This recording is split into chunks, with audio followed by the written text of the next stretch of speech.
Hey guys, இன்னைக்கு நம்ம author D ட்ரோவர்ட் எழுதின தி லா அண்ட் தி வேர்ட் இந்த புக்கு தான் முழுமையா பார்க்க போறோம். Chapter number 1. இயற்கையில இருக்க சில உண்மைகள். எண்ணங்கள் ஒரு ஐடியா மட்டுமில்ல, அது மிகப்பெரிய சக்தி. ஒரு இன்ட்ரெஸ்டிங்கான கொஸ்டின் கேட்கிறேன். நம்மளோட நவீன சிந்தனைக்கும் நம்ம தாத்தா பாட்டி ஜெனரேஷன் சிந்தனைக்கும் என்ன வித்தியாசம் தெரியுமா? அதுக்கு பதில் ரொம்ப சிம்பிள், ஆனா ரொம்ப பவர்ஃபுல்லும் கூட. இப்ப மக்கள் ஒரு புது உண்மையை ரியலைஸ் பண்ண ஆரம்பிச்சிருக்காங்க. எண்ணங்கள் தான் உண்மையான சக்தின்னு. இது மனசுக்குள்ள ரகசியமா நடக்கிற விஷயம் மட்டும் இல்ல. நீங்க ஒரு எண்ணத்தை யோசிக்கிறீங்கன்னா அது ஜஸ்ட் உங்களுக்கு மட்டும் இல்ல, இது இந்த யூனிவர்ஸ்ல இருக்க பெரிய சக்திகள்ல ஒண்ணு, அதுவும் முக்கியமான சக்தி. இந்த கான்செப்ட கொஞ்சம் ஆழமா யோசிச்சா உங்களுக்கு ஷாக் ஆகும். நம்ம தினசரி வாழ்க்கையில எங்க பார்த்தாலும் positive thinking, growth mindset, law of attraction, இவ்ளோ விஷயம் பாக்குறோம் கேக்குறோம். ஆனா யாருக்காச்சும் எக்ஸாக்டா தெரியுமா இதெல்லாம் எப்படி ஒர்க் ஆகுதுன்னு? நிறைய மக்களுக்கு ஏதோ ஒண்ணு இருக்கு அப்படிங்கிற இந்த ஃபீலிங் மட்டும்தான் இருக்கும். ஆனா என்னன்னு கிளியரா புரியல. இந்த ஐடியா எல்லா இடத்துலயுமே இருக்கு. இப்போ சோஷியல் மீடியா ஸ்க்ரால் பண்ணுங்க, mind set videos, manifestation techniques, psychology tips, creativity ஹேக்ஸ்ன்னு எல்லா விஷயத்துலயும் இந்த கான்செப்டை நீங்க பார்க்கலாம். ஏன் காத்திலே கலந்துருக்குன்னு கூட சொல்லிடலாம். மக்களுக்கு எண்ணங்கள் முக்கியம்னு தெரியும், ஆனா எக்ஸாக்டா அது எப்படி வேலை செய்யுது, அது சுயநினைவோட எப்படி யூஸ் பண்றது, என்ன ரூல்ஸை ஃபாலோ பண்ணணும், இது எதுவும் தெளிவா தெரியல. இந்த சிச்சுவேஷன் என்ன மாதிரி இருக்கு தெரியுமா? ஒரு உதாரணம் சொல்றேன். நீங்க ஒரு பெரிய பெயிண்டிங் பண்ண போறீங்க, ஆனா உங்களுக்கு பெயிண்டிங் பத்தின அடிப்படை விஷயங்கள் கூட தெரியல. எப்படி ஷேடிங் பண்ணணும், கலர் கொடுக்கணும், சீரா வரையணும், இப்படி எதுவுமே தெரியல. இப்ப வேற ஒருத்தர் எந்த சிரமம் இல்லாம ஈஸியா அழகா வரையறப்போ நம்ம என்ன நினைப்போம்? ச்சே, இவருக்கெல்லாம் இறைவன் கொடுத்த அருள் தான், ரொம்ப அதிர்ஷ்டசாலி அப்படின்னு பேசுவோம். ஆனா ஆக்சுவலா உண்மை என்ன தெரியுமா? அவர் அந்த கலையோட சட்டங்களை ரொம்ப எளிமையா புரிஞ்சுக்கிட்டாரு, பயிற்சியா பண்ணாரு, அடிப்படைகளை தெரிஞ்சுக்கிட்டாரு, கலையோட விதிகளை புரிஞ்சுக்கிட்டாரு. அதான் அவரால் இது செய்ய முடிஞ்சது. எண்ணங்களுக்கு கூட அதே மாதிரிதான். எண்ணங்கள் சக்தி வாய்ந்தது தான், ஆனா சக்தி இருந்தா மட்டும் போதாது, புரிதலும் வேணும். பிராக்டிக்கலா யூஸ் பண்ண தெரியணும். அதுக்கு அதை கையாளக்கூடிய விதிகளை நீங்க கத்துக்கணும். எண்ணங்கள் ஒரு மர்மமான பனிமூட்டை மாதிரி, சும்மா காத்தோட ஃப்ளோ ஆகாது. அதுக்குன்னு குறிப்பிட்ட விதிகள் இருக்கு. ஆனா இதை நம்ம தெளிவா பேலன்ஸ் பண்ண புரிஞ்சுக்கணும். நம்ம எல்லாரும் பிகினர்ஸ் தான், அது நல்ல விஷயமும் கூட. ஆத்தர் ஒரு நல்ல விஷயத்த ரொம்ப தெளிவா ரொம்ப நேர்மையா சொல்றாரு. நான் எல்லாம் தெரிஞ்ச மாதிரி எக்ஸ்பிளைன் பண்ண ட்ரை பண்ணல, இருக்கிற மர்மங்கள் எல்லாம் நான் வெளிப்படுத்த போறேன்னு பந்தா பண்ணல, சாதாரண அடிப்படை விஷயங்களை சொல்ல போறேன்னு சொல்றாரு. உங்ககிட்ட ஒரு பாக்ஸ் இருக்கு, அது பூட்டி இருக்கு. இப்போ நீங்க 2 விஷயம் பண்ணலாம். ஆப்ஷன் 1, சுத்தியல் எடுத்து அதை ஃபோர்ஸா அடிச்சுடைக்கலாம். ஆப்ஷன் 2, கரெக்ட் டூல்ஸை யூஸ் பண்ணி சரியான திசையில அதை ஸ்டெப் பை ஸ்டெப்பா ஓபன் பண்ணலாம். இதுல எது சரியான ஆப்ஷன்? கண்டிப்பா 2வது தான். வாழ்க்கையோட சுவாரஸ்யமே இதுதான். ஒரே விஷயம் இருந்தா லைஃபே போர் ஆயிடும். தினம் தினம் நம்ம கத்துக்க புதுசா ஒரு விஷயம் இருக்கணும். நல்லா கத்துக்கிட்டேன், இனி எனக்கு கத்துக்க எதுவுமே இல்லைன்னு சொன்னா வாழ்க்கையே நமக்கு போர் ஆயிடும். நமக்கு ஒரு முக்கியமான விஷயம் தெரியல, எங்க ஆரம்பிக்கணும்? ஒரு எண்ணத்தை நம்ம புரிஞ்சுக்கணும்னா முதல்ல யாரு சிந்திக்கிறாங்கன்னு புரிஞ்சுக்கணும். இந்த குவெஸ்டின் ரொம்ப அடிப்படையா இருக்கலாம், ஆனா இதான் அடித்தளமே. கொகிட்டோ எர்கோசம், நான் என்ன சிந்திக்கிறேனோ அதுவாவே நான் இருக்கேன். இது ரெனே டெஸ்கார்டேஸ் தான் சொன்னாரு. இது பர்ஃபெக்டான ஸ்டார்டிங் பாயிண்ட். ஏன்னா 2 விஷயங்களை நம்ம சந்தேகப்படவே முடியாது. நம்ம இந்த உலகத்துல இருக்கிறது, நம்மளை சுத்தி இந்த உலகத்துல இருக்க விஷயங்கள், இதை 2யுமே நீங்க சந்தேகப்படவே முடியாது. ஏன்னா இதுதான் உண்மை. ஆனா இந்த விஷயத்த புரிஞ்சுக்கிறது யாரு? நான் தான். இந்த நாங்கிறது எக்ஸாக்டா என்ன? ஆழமா யோசிச்சிங்கன்னா புரியும். இந்த நான் சொல்றோமே, அந்த நாங்கிறது யாரு? அதாவது இந்த ஐங்கிறது யாரு? நம்ம உடலா? இல்ல. ஏன்னா ஒரு கை கால் விபத்துலயோ அறுவை சிகிச்சையிலோ போயிட்டா கூட நம்ம நாமளா தானே இருக்கோம். கோமால இருக்க மனுஷனுக்கு கூட அந்த நாங்கிறது வேலை செய்யும். அவங்களால சிந்திக்க முடியுமா? முடியாதா? முடியும். ஃபீல் பண்ண முடியுமா? முடியும். பிளான் பண்ண, கனவு காண, நம்பிக்கை வச்சுக்க எல்லாமே முடியும். சோ இதுக்கு அர்த்தம் என்ன? நம்ம உடலை தாண்டி என்னமோன்னு இருக்குன்னு தான் அர்த்தம். நமக்குள்ள ஒரு மறைமுகமான சக்தி வாய்ந்த விஷயம் இருக்கு. அது என்ன பண்ணும்? எல்லா தகவலையும் உள்வாங்கிக்கும். பாக்குறது, கேக்குறது, ஃபீல் பண்றது எல்லாத்தையும். ஐடியாஸ் உருவாக்கும். ஒரு விஷயத்த பார்த்து அதோட அர்த்தத்தை புரிஞ்சுக்கும். இதான் காரணம்னு புரிஞ்சு முடிவுகள் எடுக்கும். லாஜிக்கை பயன்படுத்தி கரெக்டான டெசிஷன் எடுக்கும். இந்த செயல் தான் செய்யணும்னு தேர்வு செஞ்சு அதை செய்யவும் செய்யும். நம்ம பிளான் பண்ணதை செயலா மாத்தும். இந்த நாங்கிற நமக்குள்ளதான் இருக்கு. இது ரொம்ப அவசியம். நம்ம வாழ்க்கையை முன்னேற்ற, வெற்றி அடைய, சந்தோஷத்தை கொண்டாட இந்த நானை நம்ம புரிஞ்சுக்கணும். பிரபஞ்சத்துல இருக்க 2 பெரிய ஃபோர்ஸஸ் இருக்கு. அது என்னன்னு பார்க்கலாம். இந்த உலகத்தை பார்க்கும்போது நம்ம ஒரு முக்கியமான இம்பார்ட்டன்டான விஷயத்த கவனிக்கணும். இது மட்டும் நல்லா புரிஞ்சா பாதி கான்செப்ட் தெளிவாயிரும். இந்த இயற்கை சிந்தனையின் அடிப்படையில செயல்படல. என்ன ஷாக்கிங்கா இருக்கா? அதான் உண்மை. தண்ணி கொதிக்கும், மின்சாரம் பரவும், புவி ஈர்ப்பு சக்தி இழுக்கும். இதெல்லாமே கண்ணை மூடிட்டு விதிகளை தான் பின்பற்றும். அதுங்க திடீர்னு முடிவு பண்ணோம், நான் இன்னைக்கு ஃப்ளோ ஆகணும், நான் இன்னைக்கு கொதிக்க மாட்டேன்னு அப்படியெல்லாம் சிந்திக்காது. இருக்க விதிகளை அப்படியே ஃபாலோ பண்ணும். யூனிவர்ஸ்ல 2 விதமான மூவ்மெண்ட்ஸ் இருக்கு. இந்த 2யும் நம்ம புரிஞ்சுக்கிட்டா வாழ்க்கையோட சீக்ரெட் புரிய ஆரம்பிக்கும். Number 1, movement of thought. நம்ம எண்ணங்களோட செயல்பாடு. இது நம்ம சுயநினைவு, மன உறுதியை சார்ந்து நடக்கும். நீங்க நாளைக்கு என்ன சாப்பிடுவீங்க அப்படின்னு டிசைட் பண்ணலாம். இந்த வேலை வேணாம், அந்த வேலை பார்க்கலாம் சூஸ் பண்ணலாம். இவங்களுக்கு நான் உதவி பண்றேன், இப்படி சுதந்திரத்தோட நீங்க தேர்வு செய்வீங்க. அடுத்து number 2, movement of cosmic energy. இத விதிகள் தான் கட்டுப்படுத்தும். சூரியன் சரியா நேரத்துக்கு உதிக்கிறது, மறையிறது, பருவ கால மாற்றம், தண்ணி 100 டிகிரில கொதிக்கிறது, இதெல்லாம் விதிகளுக்கு உட்பட்டது. இதை மாத்த முடியாது. நம்ம தான் லேட்டு, ஆனா பழங்காலத்துல இதை பேலன்ஸ் பண்ண முன்னாடியே புரிஞ்சுக்கிட்டாங்க. இதுக்கு ஒரு சூப்பர் எக்ஸாம்பிள் இருக்கு. ஃப்ரீமேசன்ட்ரியில சாலமனோட கோவில் நுழைவாயில்ல 2 தூண்கள் இருக்கும். இது வெறும் அழகுக்காக இல்ல, இதுல ஆழமான அர்த்தம் இருக்கு. ஜட்சன் அப்படின்னா விதி, சட்டம் மாதிரி விதியை சார்ந்து இருக்கிறது அப்படியே நடக்கிறது. அடுத்து போவாஸ், வாய்ஸ், பர்சனாலிட்டி. இதெல்லாம் நம்மளா சுயமா தேர்வு செய்யற முடிவுகளை குறிக்கும். சோ இங்க மெசேஜ் நமக்கு தெளிவா புரியுது. உண்மைங்கிறது இந்த 2 தூண்களுக்கு நடுவுல பேலன்ஸ் பண்றதுல தான் இருக்கு. விதி இல்லைனாலும் குழப்பமாயிரும், சுதந்திரம் இல்லைனாலும் நம்ம ரோபோ மாதிரி தான் செயல்படணும். இந்த 2ல ஒண்ணு இல்லைன்னா கூட நமக்கு எது சரியா நடக்காது. சில நேரம் அசைக்க முடியாத, மாத்த முடியாத விதிகளும் இருக்கணும். சில நேரம் நம்மளா தேர்வு செய்யற சுதந்திரமும் இருக்கணும். அது எப்படி அசைக்க முடியாத சட்டங்கள், விதிகளை நம்மளோட சொந்த சுதந்திர முடிவுகளோட இணைக்கிறது? எப்படி நம்ம விதி மற்றும் விருப்பத்துக்கு நடுவுல வாழறது? இதுதான் நமக்கு குழப்பமே. பொதுவாவே எண்ணங்களை புரிஞ்சுக்க அறிவியல் முக்கியம்னு சொல்லுவாங்க. ஏன்னா சயின்ஸ்ல தான் விதிகளுக்கான விளக்கம் தெளிவா இருக்கும். ஒரு பொருள் இருக்குன்னா அந்த பொருள் 70 துகள்களா உருவாகி இருக்குன்னு நம்ம முன்னோர்கள் சொன்னாங்க. அவங்களால இந்த ஆக்சிஜன், அயன், ஹைட்ரஜன் எல்லாம் பிரிச்சு சொல்ல முடியல. ஆனா இப்போ அதை நம்ம தெளிவா சொல்ல முடியும். ஏன்னா விஞ்ஞானத்தோட வளர்ச்சி அப்படி. என்னதான் ஒவ்வொரு பொருளும் தனித்தனியா இயங்கினாலும், தனி துகள்களா இருந்தாலும், அது எல்லாமே அடிப்படை மூலாதார பொருள்ல தான் உருவாச்சு. அதுக்கு பேரு ஈத்தர்னு சொல்லுவாங்க. இது என்ன ஸ்பெஷல்னு கேக்குறீங்களா? இது எல்லா இடத்தையும் முழுமையா சரிசமமா நிரப்பும். கண்ணுக்கு தெரியாத கடல்னு நினைச்சுக்கோங்க. எல்லா இடத்துலயும் அது பரவி இருக்கும்.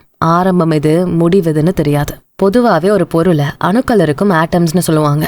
இந்த அணுவையும் ஒரு சாலிடான பொருளா நினைக்கிறாங்க. ஆனா இது பல குட்டி குட்டி துகள்களால உருவாக்கப்பட்டது. இது நம்ம கண்ணால நார்மலா பார்க்க முடியாது. மைக்ரோஸ்கோப் வச்சுதான் பார்க்கணும். இதுக்குள்ள இருக்க இந்த குட்டி துகள்கள்ல சிலது பாசிட்டிவ் எனர்ஜில எங்கும், பிளஸ் சார்ஜ்ல எங்கும். சிலது நெகட்டிவ் எனர்ஜில எங்கும், மைனஸ் சார்ஜ்ல. இந்த ஆட்டம் என்ன டைப்னு எப்படி டிசைட் ஆகுது தெரியுமா? இதுக்கு 3 காரணிகள் அவசியம். நம்பர் 1, துகள்களோட எக்ஸாக்ட் நம்பர். அதாவது அந்த அணுக்கள்ல இருக்க குட்டி குட்டி துகள்கள் மொத்தம் எத்தனை இருக்கு. நம்பர் 2, அதுங்களோட வேகம். அந்த துகள்கள் எந்த அளவு வேகமா நகருது.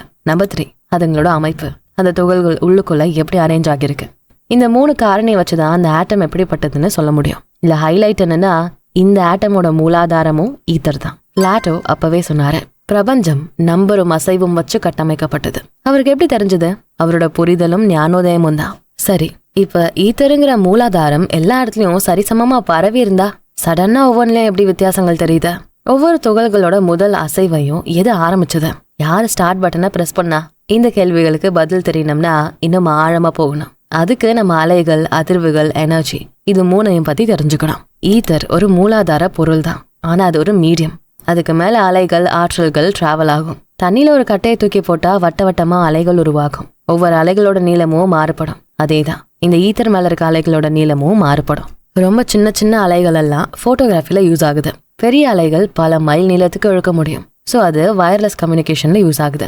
கண்ணுக்கே தெரியாத அதிர்வலைகள் மூலமா எனர்ஜி கடலோட கடக்கும். அப்படிதான் இப்ப நம்ம யூஸ் பண்ணிக்கிட்டு இருக்க இன்டர்நெட், போன் கால்ஸ் எல்லாமே. இந்த அலைகள் என்ன பண்ணுதுன்னா, மின்சாரம் வேகமா ஏறுனா எப்படி வெடிக்கிற மாதிரி சின்ன ஸ்பார்க் வருமோ, அப்படிதான் ஈத்தர்ல இந்த அலைகளும் வளைவுகளும் உருவாகும். எக்ஸாக்டா தண்ணியில கல்ல போடுற மாதிரி. இந்த ஐடியாவை நல்லா புரிஞ்சுக்கோங்க. ஏன்னா நம்ம எண்ணங்களும் இந்த மாதிரி அதிர்வலைகள்ல தான் இயங்குது. சத்தமோ அதிர்வுகளை உருவாக்கும். ஒரு தட்டுல மண்ணை வச்சுட்டு அதுல சத்தத்தை எழுப்புனா அந்த மணல் அசையும். சவுண்டு நிக்கிறப்போ அதுல அழகான பேட்டர்ன்ஸை நீங்க பார்க்கலாம். இது சும்மா யதார்த்தமா உருவாகிறது இல்ல, இதுலயும் விதி இருக்கு. இந்த மணல் பேட்டர்ன்ஸ்ல பூக்கள், மரங்கள் மாதிரி டிசைன்ஸ் இருக்கும். இசைக்கு ஸ்பெஷலான பவர் இருக்குன்னு முன்னாடியே சொன்னாங்க. இப்ப கூட இந்த இசையை வச்சு நம்ம மனசை அமைதிப்படுத்தலான்னு நிறைய கான்செப்ட்ஸ் வந்திருக்கு. இவ்வளவு தூரம் நம்ம பார்த்ததுல இருந்து ஒரு விஷயம் நல்லா தெரியுது. இயற்கையோட விதி நம்பிக்கையானது, கன்சிஸ்டன்டானது. இந்த நம்பகத்தன்மையினாலதான் சயின்டிஸ்ட் பிசிக்கலா கண்டுபிடிக்கிறதுக்கு முன்னாடி தன்னோட கண்டுபிடிப்புகளை கண்டிப்பா சொல்றாங்க. உதாரணத்துக்கு மெண்டலீஃப், இவரு தெரியாத பல எலிமெண்ட்ஸை கணிச்சாரு. மேக்ஸ்வெல் மின்சார காந்த அலைகளை கண்ணால பாக்குறதுக்கு முன்னாடியே அந்த புரிதலை மட்டும் வச்சு வெளிப்படுத்தினாரு. நெப்டியூன் டிஸ்கவரி, மேத்தமெட்டிக்ஸ் மூலமா நெப்டியூனை பாக்குறதுக்கு முன்னாடியே அது கணிச்சு சொன்னாங்க. இந்த எல்லாமே லக்கி கெஸஸ் இல்ல, லா எப்படி செயல்படுதுன்னு புரிஞ்சுக்கிட்டதுக்கான ரிசல்ட். ஆத்தர் ஒரு கேள்வி கேட்கிறாரு, இது பிசிக்ஸ்ல உண்மைனா அப்ப மைண்டோட சாம்ராஜ்யம் ஏன் இல்ல? இப்போ உடலை தாண்டி கொஞ்சம் வெளியே போலாம். சில நேரம் மக்களால உடலை தாண்டி சில விஷயங்களை ஃபீல் பண்ண முடியும். நம்ம தோலுக்கு வெளியே கூட சில உணர்வுகள் வெளிவரும். இது குறிப்பிட்ட கணித இடைவெளிகளை ஃபாலோ பண்ணும். உதாரணமா சில சமயம் வெப்பம் நம்ம உடலை நேரடியா தொடுறதுக்கு முன்னாடியோ, இல்ல மின்சாரத்தோட எஃபெக்ட் நம்ம மேல நேரடியா படுறதுக்கு முன்னாடியோ நம்ம கையில இருக்க முடியெல்லாம் தூக்கும். சோ நம்மளை சுத்தி அதிர்வுகள் இருக்கு, எனர்ஜி இருக்குன்னு இது ப்ரூவ் பண்ணுது. இது எப்படி நடக்குது? இதயமும் நுரையீரலும் தொடர்ந்து ஒரு அசைவை உருவாக்கும். இந்த அசைவுகள் தான் ஈத்தர் அப்படிங்கிற மூலாதார பொருள்ல அலைகளை உருவாக்குது. இதயமும் நுரையீரலும் வெவ்வேறு வேகத்துல நகர்றதால அதுங்களோட அலைகள் சில சமயம் ஒன்னோட ஒன்று மோதிக்க வாய்ப்பு இருக்கு. அங்கதான் நமக்கு சென்சேஷன் ஸ்ட்ராங்கா இருக்கும். அதாவது சில உணர்வை நம்மளால ஸ்ட்ராங்கா புரிஞ்சுக்க முடியும். உதாரணமா நம்ம திடீர்னு உள்ளுக்குள்ள என் மனசு வேணான்னு சொல்லுது, நெஞ்சில ஷார்ப்பா ஒரு வலி தெரியுது, இந்த மாதிரி சொல்றோம்ல, அதுக்கும் காரணம் இதுதான். ஒன்னோட ஒன்னு அலைகள் மோதிக்கிட்டது நின்னதும் இந்த உணர்வு காணாம போயிடும். இது எக்ஸ்பெரிமெண்ட்ஸ்ல கூட கண்டுபிடிச்சிருக்காங்க.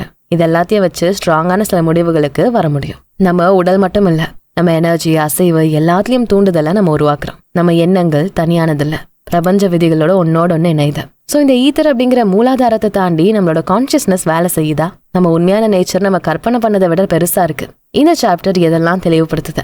எண்ணங்கள் எதுவும் கற்பனை இல்ல, அது பிரபஞ்ச விதி.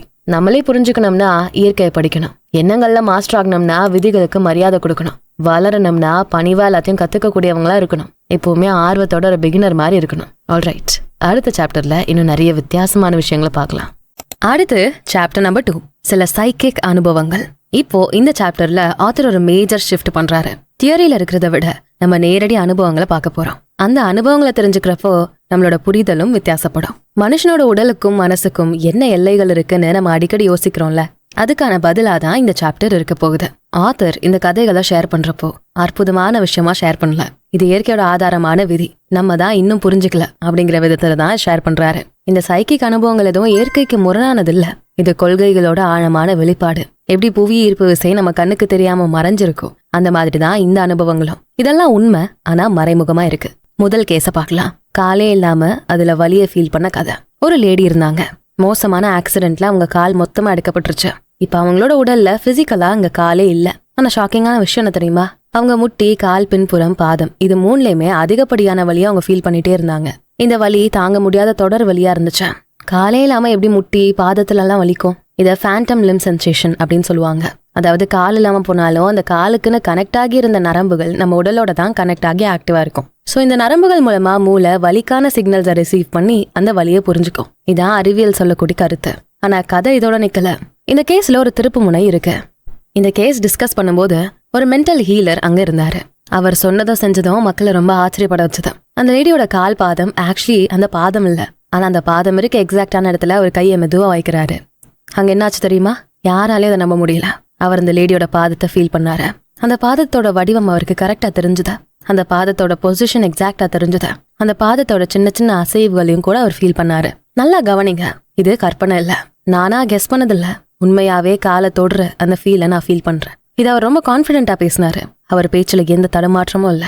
ஆனா மக்களுக்கு சந்தேகம். சோ இதை கரெக்டா டெஸ்ட் பண்ணியே ஆகணும்னு நினைச்சாங்க. அந்த லேடி கிட்ட நீங்க இந்த திசைகள்ல உங்க காலை அசைங்கன்னு சொன்னாங்க. அந்த லேடியும் கற்பனை பண்ணி இல்லாத காலை அசைச்சாங்க. ஆச்சரியம் என்ன தெரியுமா? அந்த ஹீலர் அவங்க என்ன திசையில அசைச்சாங்கன்னு அப்படியே சொன்னாரு. அதாவது மக்கள் அந்த லேடி கிட்ட தான் லெஃப்ட்ல மூவ் பண்ணுங்க, அடுத்து ரைட்ல மூவ் பண்ணுங்கன்னு முன்னாடி இன்ஸ்ட்ரக்ஷன்ஸ் எல்லாம் கொடுத்து வச்சிருந்தாங்க. அந்த ஹீலருக்கு இது தெரியவே தெரியாது. ஆனா அவரு கரெக்டா வடக்கு தெற்கு சுத்துறாங்க, மடக்குறாங்கன்னு தெளிவா சொன்னாரு. அந்த லேடி வாயை திறந்து பேசக்கூட இல்ல, ஆனா இவரு கரெக்டா சொன்னாரு. சரி, இதை அப்படியே ரிவர்ஸ்ல பண்ணலான்னு பார்த்தாங்க. அந்த ஹீலர் அவங்க காலை வெவ்வேறு திசையில அசைச்சாரு. அந்த லேடி அதை கண்ணால பாக்கல, ஆனா உடனே இந்த திசை இப்படி அசைக்கிறாங்கன்னு சொன்னாங்க. ரெண்டு பேரும் தனித்தனியா தான் ஃபீல் பண்ணாங்க. ஆனா எப்படி ஒரே மாதிரி பதில் வந்தது? இங்க என்ன நடந்தது எக்ஸாக்டா? கால் இல்ல, ஆனா உணர்வும் தொடர்பும் நடக்குது. அப்ப இந்த உணர்வுங்கிறது நம்ம உடலை மட்டும் முழுசா சார்ந்து இல்ல, உடலையும் தாண்டின ஒரு விஷயம் தான் இதை ஹேண்டில் பண்ணிக்கிட்டு இருக்கு. இப்ப மறுபடியும் அந்த ஹீலர் இன்னொன்னு பண்ணாரு. ஒரு கையை அந்த லேடியோட ஒரு கால்ல வைக்கிறாரு, இன்னொரு கைய ஆக்சிடென்ட்ல இழந்த கால் இல்லாத பகுதியில இருக்க பாதத்துல வைக்கிறாரு. இந்த கான்செப்ட் தான் கம்ப்ளீட்டிங் அ சர்க்கியூட் அப்படின்னு சொல்றாரு. இவர் கைய வச்சதுமே வலி காணாம போயிருச்சு. திரும்ப அந்த வலி வரவே இல்ல, முழுசா குணமும் ஆயிருச்சு. சோ ஏதோ ஒண்ணு பெருசா நடக்குது. வலி அடிப்பட்ட அந்த நரம்புகள்ல மட்டும் இருந்து வரல, நமக்குள்ள இருக்க சைக்கிக் சிஸ்டம் இல்ல எனர்ஜியில ஏதோ ஒரு தடுமாற்றம் ஏற்பட்டு இருக்கு. அது திரும்ப சீரமைச்சதும் அந்த வலி காணாமலே போயிருச்சு. உடலும் பேலன்ஸ்டான நிலைக்கு வந்துருச்சு. ஆத்தரோட பெர்ஸ்பெக்டிவ்ல நம்ம உடல் ஒண்ணு இருக்கு, சைக்கிக் பாடின்னு ஒண்ணு இருக்கு. சில நேரம் இந்த எத்திரிக் இல்லைன்னா சட்டில் பாடின்னு சொல்லுவாங்க. இந்த உடல் நம்மளோட உடல் அப்படியே பிரதிபலிக்கும். எல்லாமே ஒரே மாதிரி இருக்கும். லைக் நம்ம உடல்ல ஏதாவது அடிபட்டு இருந்தா, தழும்பு இருந்தா, இல்ல பிரச்சனை இருந்தா அப்படியே அது அந்த சைக்கிக் உடல்லையும் தெரியும். அதனாலதான் சில மக்கள் இல்லாத வலிகளையுமே ஃபீல் பண்றாங்க. கை கால் இழந்தவங்க வலியை ஏன் ஃபீல் பண்ணணும்? உடல்ல எந்த காயமுமே ஏற்படாம மக்கள் அதுல எப்படி வலிகள் அனுபவிக்கிறாங்க? நம்ம தொடுறது, கற்பனை பண்றது இதெல்லாம் ஏன் உண்மையான உடல் பாதிப்புகளை ஏற்படுத்துது? இதை நம்ம வெறும் கற்பனை நினைச்சு விட்டுறவே கூடாது. சரி, இப்ப நம்ம உணர்வுகளுக்கு உடல் அவசியம் இல்ல, உடலையும் தாண்டி ஏதோ ஒண்ணுதான் இதை செயல்படுத்திட்டு இருக்குன்னு நம்ம பார்த்தோம். அப்போ சைக்கிக்கா நம்ம செய்யக்கூடிய செயல்களுக்கு உடல் அவசியமா? இதை நம்ம ஆழமா புரிஞ்சுக்க இன்னொரு கதை இருக்கு. ஆத்தர் எடின்பர்குக்கு பிசினஸ் ட்ரிப்புக்காக போன டைம்ல ஒரு வீட்டுல தங்கியிருந்தாரு. அவங்கள இதுவரை அவர் சந்திச்சதே இல்ல, இதான் முதல் முறை. அவர் கதவை தட்டினப்பவே அவங்க கதவை திறந்து ஒரு வினோதமான கேள்வி கேட்டாங்க. அந்த கேள்வி ரொம்ப தெளிவா இருந்துச்சு. சண்டே நைட்டு எக்ஸாக்டா 10 மணிக்கு நீங்க என்ன சிந்திச்சுட்டு இருந்தீங்க? உங்க மைண்ட்ல என்ன இருந்துச்சு? வினோதமான கேள்விதான்ல. ஆத்தருக்கு ஒரே குழப்பம். இந்த கேள்விக்கு அவங்க கொடுத்த விளக்கம் ஆச்சரியமா இருந்துச்சு. எக்ஸாக்டா 10 மணிக்கு அப்பாவும் பையனும் உங்களை தெளிவா பார்த்தாங்க. எங்க பார்த்தாங்க? அவங்க வீட்டோட டைனிங் ரூம்ல. அங்க ஆத்தர் சாஞ்சு கேஷுவலா நின்னுட்டு இருந்தாரு. ஒரு கை ஜாடி மேல வச்சிருந்தாரு. அவர் முக பாவனைகள் இப்படி இருந்தது, உடல் மொழிகள் எப்படி இருந்துச்சுன்னு எல்லாத்தையும் தெளிவா சொல்றாங்க. இங்க ஆச்சரியம் என்னன்னா, ஆத்தர் இன்னும் அந்த வீட்டுக்குள்ள கூட போகல. இதுக்கு முன்னாடி அந்த வீட்டுக்கு அவர் வந்ததும் இல்ல, இதான் முதல் முறை. ஆனா அந்த வீட்டுல இருக்க அப்பா பையன் 2 பேரும் ஆத்தரை எப்படி பார்த்திருக்க முடியும்? அதுவும் அவங்க வீட்லயே வச்சு. அவங்க சொன்ன அதே நேரத்துல ஆத்தர் லண்டன்ல இருந்தாரு, பல மைல் தொலைவுல, கம்ப்ளீட்டா வேற சிட்டி. இந்த தொலைவுல இருந்து இது எப்படி பாசிபிள்? இதுவரை சந்திச்சுக்காத மனுஷனை எப்படி அவங்க முன்னாடியே பார்த்தாங்க? இங்கதான் ஆத்தர் ரொம்ப தெளிவா யோசிக்கிறாரு. அப்பதான் அவருக்கு தெரியுது, அவங்க சொன்ன அதே 10 மணிக்கு ஆத்தர் பிரார்த்தனை செஞ்சுட்டு இருந்தாரு. என்ன பிரார்த்தனை? எடின்பர்க்ல தங்க இடம் கண்டுபிடிக்க வழிகாட்டல் கேட்டு பிரார்த்தனை பண்ணிட்டு இருந்தாரு. காசு பிரச்சனை, பட் இது அவசர தேவையா இருந்துச்சு. தனக்கு தங்க இடம் கொடுக்கற அந்த குடும்பத்தை பத்தி நுணுக்கமா யோசிச்சுக்கிட்டு இருந்தாரு. ஆனா அவங்க வீடு எப்படி இருக்கு இதெல்லாம் தெரியாது, பார்த்ததும் இல்ல, கேட்டதும் இல்ல. சோ அவர் வெறும் எண்ணங்கள் மூலமாவே 10 மணிக்கு அவங்க வீட்டுக்கு போயிட்டு வந்திருக்காரு. அதுதான் அந்த அப்பாவும் புள்ளையும் பார்த்திருக்காங்க. சோ வெறும் எண்ணம் மட்டுமே ஒரு ஆளை ஒரு இடத்துல இருந்து இன்னொரு இடத்துக்கு கூட்டிட்டு போயிடும். இது அன்கான்சியஸா நடக்கிறது. இதுல ஆச்சரியம் என்னன்னா, ஆத்தருக்கே விழிப்புணர்வு இல்ல. அவர் அந்த வீட்டுல இருந்தது. அவர் உடலை விட்டு ஆன்மா போனதையும் அவர் ஃபீல் பண்ணல. ஆனா அடுத்தவங்க அதை பார்த்திருக்காங்க.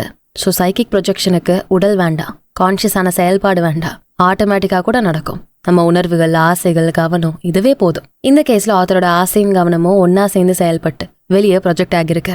அடுத்த கதையில ஆத்தருக்கு எல்லாமே தெரிஞ்சே நடக்குது. லண்டன்ல ஒரு சேர்ல உட்காந்துருக்காரு. சடனா கிரேட் அபேயோட இடத்துல நிக்கிறாரு. அங்க இருக்க கட்டிடக்கலை, வளைவுகள் இதெல்லாத்தையும் நுணுக்கமா கவனிக்கிறாரு. லாட்டின்ல ஏதோ செதுக்கி வச்சிருக்காங்க, அதெல்லாம் பாக்குறாரு. பக்கத்துல இருக்க வீட்டுக்கு போறாரு. அந்த வீடு ஒரு லோக்கல் ஆளோட வீடுன்னு தெரிஞ்சுது. சடனா அவர் திரும்ப சேருக்கே வந்தாரு. செம்ம குழப்பம், என்ன நடந்ததுன்னே புரியல. சரி, இது வெறும் கற்பனை தானு கண்டுக்காம விட்டாரு. சில வாரங்கள் கழிச்சு ஸ்காட்லாண்டுக்கு போனாரு. அங்க பக்கத்துல இருக்க லேனர் கோஸ்ட் அபேக்கு போறாரு. உடனே செம்ம ஷாக்கு. அவர் அந்த சைக்கிக் அனுபவத்துல பார்த்த அதே இடம் லாட்டின்ல செதுக்கிருக்காங்க. பக்கத்துல லோக்கல் ஆளோட வீடு. இதுக்கு முன்னாடி அந்த அபேவை பார்த்ததே இல்ல, அதை பத்தி கேட்டது கூட இல்ல, போட்டோஸ் கூட பார்க்கல. ஆனா எப்படி முன்னாடியே அவர் சைக்கிக் அனுபவத்துல பார்த்தாரு? இது கற்பனை இல்ல, இருக்கிற ரியல் லொகேஷனுக்கு பல மைல் தூரம் கடந்து நேரடியா போய் பார்த்திருக்காரு. ஆச்சரியம்தான்ல. 2 வகையான சைக்கிக் அனுபவங்கள் இங்க இருக்கு. Type 1 unconscious projection. அடுத்தவங்க உங்களை பாக்குறாங்க, புரிஞ்சுக்கிறாங்க, ஆனா உங்களுக்கு அது நடக்குதுங்கிற விழிப்புணர்வே இல்ல. Type 2 conscious perception. நீங்க அந்த லொகேஷனை நுணுக்கமா தெளிவா அனுபவிக்கிறீங்க, ஆனா இந்த இடத்துல எக்ஸாக்டா நீங்க இல்ல. சோ மனுஷனோட கான்சியஸ்னஸ் உடலை சார்ந்தது மட்டும் இல்ல, இன்னொரு அனுபவத்துல எதிர்காலத்தை பாக்குறாரு. புது வீடு ஒண்ணு வாடகைக்கு எடுக்கிறாரு. அங்க 2 பொண்ணுங்க படிக்கட்டுல மேலேயும் கீழே நிக்கிறாங்க. ஒரு பொண்ணு கொஞ்சம் கொழுன்னு இருக்காங்க, கோடு போட்ட மாதிரி துணியில பிளவுஸ் போட்டிருக்காங்க. இன்னொரு பொண்ணு வயசானவங்க, பிளாக் ட்ரெஸ் போட்டிருக்காங்க. இது அப்படியே உண்மையா இருக்க மாதிரி அவர் கண்ணுக்கு தெரிஞ்சது. ஆனா இந்த 2 பேரும் பிரசன்ட்ல இல்ல. லேட்டரா ஒரு நாள் ஆத்தர் ஒரு கவர்னஸோட வீட்டுக்கு வந்தாரு. அங்க அந்த முதல் பெண்ணை பார்த்தாரு. அதே மாதிரி கொழுன்னு அதே கோடு போட்ட துணியில பிளவுஸ் போட்ட சேம் பொண்ணு. அப்புறம் அந்த பொண்ணு கிட்ட 2ஆவதா பார்த்த அந்த வயசான பொண்ணை பத்தி தெளிவா சொல்றாரு. லேட்டரா ஒரு கவர்னஸ் வீட்டுக்கு வந்தாங்க. ஃபர்ஸ்ட் விமனை எக்ஸாக்ட்லி மேட்ச் பண்ணாங்க, ஸ்ட்ரைப் பிளவுஸும் சேர்ந்து. Months later author cautiously describe பண்ணாரு செகண்ட் விமனை, அவரோட விஷனை ரிவீல் பண்ணாம. நீங்க என்னோட அம்மாவை அப்படியே சொல்றீங்க அப்படின்னு ஷாக் ஆகி கேட்டாங்க. இது ஞாபகம் இல்ல, தற்செயலா நடந்ததில்ல, எதிர்காலத்தை அப்படியே முன்னாடி புரிஞ்சுக்கிற ஒரு சைக்கிக் அனுபவம். ஆனா எல்லா சைக்கிக் அனுபவங்கள்லயும் மெசேஜஸ் இருக்காது. சில நேரம் அது சிம்பிளா அப்படியே நடக்கும், அவ்வளவுதான். கனவுகள் நமக்கு தெளிவா தானே வருது, ஆனா அதுல அர்த்தம் இல்லாமலும் இருக்கும். அதே மாதிரிதான் இந்த சைக்கிக் அனுபவங்களும் சரி, எல்லா நேரமும் உண்மையா இருக்காது, ஆனா சில நேரம் அர்த்தம் இருக்கலாம். இந்த சாப்டரோட ரொம்ப சுவாரஸ்யமான ஒரு கதையை இப்போ ஆத்தர் சொல்றாரு. ரொம்ப ஷாக்கிங்கான கதை இது. ஆத்தரும் அவரோட மனைவியும் இந்தியால ஒரு அழகான பங்களாக்கு போனாங்க. அப்போ வெள்ளைக்காரங்க ஆட்சி செஞ்சுட்டு இருந்த டைம். அந்த பங்களாக்கு போன முதல் ராத்திரி ரொம்ப அமைதியா நிம்மதியா இருந்தது. ஆனா 2ஆவது ராத்திரியில தான் எல்லாமே மோசமாச்சு. நல்லா தூங்கிட்டு இருந்த ஆத்தர் நடு ராத்திரில எழுந்தாரு. என்ன சத்தம்? துப்பாக்கி சத்தமா? இல்ல என்ன சத்தம் அது? நெஞ்சு படப்படன்னு அடிக்குது. பெட்ல எழுந்து உட்கார்ந்தாரு. ரூம் முழுக்க இருட்டா இருக்கு, கண்ணே தெரியல. சரி, பக்கத்துல ஏதோ பண்டிகைக்காக பட்டாசு அடிக்கிறாங்க, இல்ல தூரமா எங்கேயோ கன்ஷாட் நடந்திருக்கும், ஏதோ சீரியஸ் இல்ல அப்படின்னு திரும்ப படுத்தாரு. ஆனா அவரோட வைஃப் வேற மாதிரி நடந்துக்கிட்டாங்க. பயம், கை கால்லாம் நடுங்குது, கண்ணெல்லாம் விரிச்சு அப்பட்டமா பயம் தெரியுது. மூச்சே விட முடியல. உடனே இந்த ரூமை விட்டு வெளியே போகணும்னு சொன்னாங்க. போகணும்னு புஷ் பண்ணி பயத்துல வந்தாங்க. ஆத்தரோட ரூமுக்கே வந்தாங்க. கை கால் நடுக்கத்தோட பேச முடியாம நின்னுட்டு இருந்த வைஃப் இப்ப வந்து பேச ஆரம்பிக்கிறாங்க. ஒருத்தர் என் பெட்டு பக்கத்துல நின்னாரு. அவருக்கு நிழல் இல்ல. அவர் தெளிவா ஒரு மனுஷனா நின்னாரு. அமைதியா நின்னாரு. நல்ல ட்ரெஸ் பண்ண ஒரு வெள்ளைக்காரர் தான். மீச ட்ரிம் பண்ணிருந்தது. நல்ல விக்டோரியன் ஸ்டைல ட்ரெஸ் பண்ணிருந்தாரு. இப்படி அவங்க பதறிட்டே பேசினதும் ஆத்தர் அவங்க கண்ணையே பாக்குறாரு. சரி பயப்படாத அப்படின்னு சொல்லிட்டு இருக்கப்பவே அடுத்த செகண்ட் மறுபடியும் துப்பாக்கி சத்தம் கேக்குது போகுது. வைஃபுக்கு சம பயம். அந்த பங்களாவோட வரலாற இன்னும் அவங்க கேட்டதே இல்ல. அடுத்த நாள் காலையில பங்களா ஓனர்கிட்ட ஆத்தர் சீரியஸா பேசினாரு. இந்த மாதிரி ராத்திரி நடந்தது. இந்த டைம்ல என் வைஃப் இதெல்லாம் பாத்திருக்காங்கன்னு சொன்னாரு. இங்கதான் முன்னாள் கதையே தெரியுது. எக்ஸாக்டா 18 வருஷத்துக்கு முன்னாடி இதே பங்களால, இதே ரூம்ல, இதே இடத்துல என்னோட மச்சான் தற்கொலை பண்ணிக்கிட்டாரு. அவர் சின்ன வயசாலதான், வெள்ளைக்காரர் தான். சடனா ஏற்பட்ட மன அழுத்தம் தான் அவரை சூசைட் பண்ணிக்க வச்சிருச்சு. எக்ஸாக்டா அன்னைக்கு ராத்திரி அந்த பெட்ரூம் பக்கம் நின்னு பயப்படாதன்னு மெதுவா சொல்லிட்டு சடனா துப்பாக்கி எடுத்து தண்ணியை சுட்டு அங்கேயே இறந்துட்டாரு. இததான் ஆத்தரோட வைஃபும் அப்படியே பார்த்தாங்க. அந்த ஓனர் சொன்ன ஒவ்வொரு விஷயமும் எக்ஸாக்டா மேட்ச் ஆச்சா. இதுவரை அந்த ஆளை ஆத்தரும் அவரோட வைஃபும் பார்த்ததே இல்ல. ஆனா எக்ஸாக்டா அவங்க நடந்ததை சொன்னாங்க. இது கற்பனை இல்ல. அவர் எப்படி இருப்பாரு, எப்படி நடந்ததுன்னு தெளிவா தெரியல. தற்செயல் இல்ல. ஆனா அவர் பேசின வார்த்தைகள்ல எக்ஸாக்டா இவங்களுக்கு சொன்னாங்க. சோ செத்ததுக்கு அப்புறமா ஒரு மனுஷனோட கான்சியஸ்னஸ் இருக்குமா, இல்ல விட்டு போன தடமா? Theory number 1, conscious survival. இந்த தியரியில இறந்த ஒரு மனிதன் விழிப்புணர்வை கெயின் பண்ணிப்பாங்க. அவனா முற்பட்டு செஞ்ச செயல், தீர்க்க முடியாத உணர்ச்சிகள் வெளிப்பட்ட தருணம் இது. சோ அர்த்தங்களோட ஏதோ ஒண்ணு நடந்திருக்கு. பேச்சுவார்த்தை பதில்களோட அனுபவங்கள் இருக்கு. தெளிவான உருவங்கள் தெரிஞ்சிருக்கு. அடுத்து தியரி நம்பர் 2, இத்தரிக் இம்பிரிண்ட். இதுல பயங்கரமான உணர்வுகள் வெளிப்பட்டிருக்கு. பயம், வன்முறை, இப்படி நிறைய நடந்தது. ஒரு தடமா பதிஞ்சிருக்கு. ஒரு ஈத்தரா அந்த இடத்துல பதிஞ்சிருக்கு. சோ இது கான்சியஸ் உணர்வாவும் இருக்கலாம், இல்ல பதிஞ்ச தடத்தோட ஈத்தரோட வெளிப்பாடாவும் இருக்கலாம். இந்த அனுபவத்தை மூட நம்பிக்கைன்னு நம்ம விட்டுறக்கூடாது. மின்சாரம், காந்தவியல், ரேடியோ அலைகள் இதெல்லாத்தையும் ஏத்துக்கிற மாதிரி இதையும் ஏத்துக்கணும். இயற்கைக்குன்னு விதிகள் இருக்கு. இந்த மாதிரி சைக்கிக் அனுபவங்கள் நடக்க இயற்கை விதிகள் சரியா இருக்கும். அது என்னைக்கும் உடையாது. வெப்ப அலைகளுக்கும் மின்சார காந்த அலைகளுக்கும் நடுவுல 5 கேப் இருக்கு. இதுல பல அதிர்வுகள் தெரியும். வெப்பம், வெளிச்சம், பொருட்கள் எல்லாம் அதிர்வுகள் மூலமா தான் செயல்படுதுன்னா நம்ம எண்ணங்களும் அதிர்வுகள் உருவாக்கலாம். இந்த அதிர்வுகள் கருவியே இல்லாம கூட நடக்கலாம். மனுஷனோட கான்சியஸ்னஸ் இந்த ஃப்ரீக்வன்சிஸ் கூட தொடர்பு கொள்ளலாம். எண்ணங்கள் ஒரு ஆக்டிவான ஃபோர்ஸ், முன்பக்கம் இருந்து செயல்படக்கூடியது. எலக்ட்ரிக் ஸ்பார்க்ல அலைகள் உருவாகிற மாதிரி இந்த எண்ணங்களும் ஈத்தர்ல சில மாற்றங்களை ஏற்படுத்தும். இதை நம்ம ஆல்ரெடி யூஸ் பண்ணிட்டு தான் இருக்கோம். திடீர்னு இதை செஞ்சே ஆகணும்னு கட்டுப்படுத்த முடியாத எண்ணங்கள் வரும். மன அழுத்தம் வரும். உள்ளுக்குள்ள வலிமையான இன்டென்ஷன் வரும். இது எல்லாத்துலயும் வித்தியாசப்படுறதுன்னா கண்ட்ரோல் தான். எந்த ட்ரைனிங்கும் கொடுக்காத எண்ணங்கள் சிதறி குழப்பமா இருக்கும். ஆனா ட்ரைனிங் கொடுக்கப்பட்ட எண்ணங்கள் தெளிவா நுணுக்கமா வேலை செய்யும். மனசால நடக்கக்கூடிய அதிர்வுகள் ஒரு வயர்லெஸ் கம்யூனிகேஷன் மாதிரி. எந்த வயரும் இல்லாம அலைகளை மட்டும் இந்த வயர்லெஸ் டிரான்ஸ்மிட்டர் அனுப்பும். கரெக்டான ஃப்ரீக்வன்சில நம்ம போன் ஒரு சிக்னல் இருந்தா நமக்கு அது ரிசீவ் ஆகும். அதே மாதிரி தான் இந்த சைக்கிக் டிரான்ஸ்மிஷனும் ஒர்க் ஆகுது. 2 மைண்டுகளுக்கு நடுவுல ஏற்படுற அலை மாற்றமும் அதிர்வுகளும் தான் இந்த அனுபவங்களுக்கு காரணம். இதனாலதான் சில மக்கள் முதல் தடவை சந்திச்சதுமே நெருக்கமான ஃப்ரெண்ட்ஸா ஆகுறாங்க. சடனா ஒரு ஈர்ப்பு இருக்கும். சடனா சில பேர்ட்ட சில ஈர்ப்பு இருக்கும். சடனா இவனை பார்த்தாலே எனக்கு பிடிக்கலன்னு தோணும். எண்ணங்கள் பரிமாற்றம் ஒவ்வொரு மனுஷனுக்கு நடுவில் நடக்கும். இந்த மாதிரி நடக்கக்கூடிய சைக்கிக் அனுபவங்கள் குறிப்பிட்டு தான் நடக்கும். வெவ்வேறு இடத்துல இருக்க மைண்டு ஒரே மாதிரி கூட செயல்படும். இதனாலதான் telepathy, hypnotic influence, group psychology எல்லாம் வேலை செய்யுது. கவனம் நுணுக்கமா இருந்தா மாற்றங்கள் நடக்கும். கவனம் இல்லாம போறப்போ எதுவுமே நடக்காது. இதை சஜஸ்ட் பண்ணும். மைண்ட் மேலே அப்சர்வ் மட்டும் பண்ணல, ரியாலிட்டியில பார்ட்டிசிபேட் பண்ணும். அது எப்படி இருட்டுல மட்டும் சைக்கிக் அனுபவங்கள் நடக்குது? வயர்லெஸ்ஸா போற அலைகளை கவனிச்சோன்னா நைட்ல தான் சிக்னல்ஸ் ரொம்ப தூரம் டிராவல் ஆகுது. சூரியன்ல இருந்து வரக்கூடிய கதிர்கள் சில நேரம் இந்த சிக்னல்ஸை ஃப்ரீயா டிராவல் பண்ண விடாம தடுக்கும். அதனாலதான் நைட்டு நல்லா டிராவல் ஆகுது. நைட் டைம் நல்லாவும் சிக்னல் கிடைக்கும். இதே மாதிரி தான் சைக்கிக் அனுபவங்கள்லயும் நைட்டு நேரத்துல அலைகளும் அதிர்வுகளும் அதிகமா இருக்கும். இது பயத்தினால கற்பனைலாம் இல்ல. இது இயற்கை விதி. நைட்ல தான் ஃபேவரபிள் கண்டிஷன்ஸ் இருக்கும். சோ இயற்கை யதார்த்தமா நடக்கல, விதிப்படி நடக்குது. நம்ம சைக்கிக் அப்படின்னு சொல்றது சிம்பிளி பிசிக்ஸை தாண்டின ஒரு விஷயம். இதை நம்மளால நம்ப முடியாதுதான். முன்காலங்கள்ல மின்சாரம் கண்டுபிடிக்க போறோம், ஃபேன் லைட்லாம் வரப்போகுதுன்னு சொன்னப்ப கூட அதை மூட நம்பிக்கை, ஏமாத்து வேலை, ஏதோ சூனியம் வைக்கிறான், நடக்க வாய்ப்பே இல்லைன்னு தான் பேசினாங்க. ஆனா உண்மையை கண்டுபிடிச்சப்போ மக்களுக்கு செம்ம ஷாக்கு.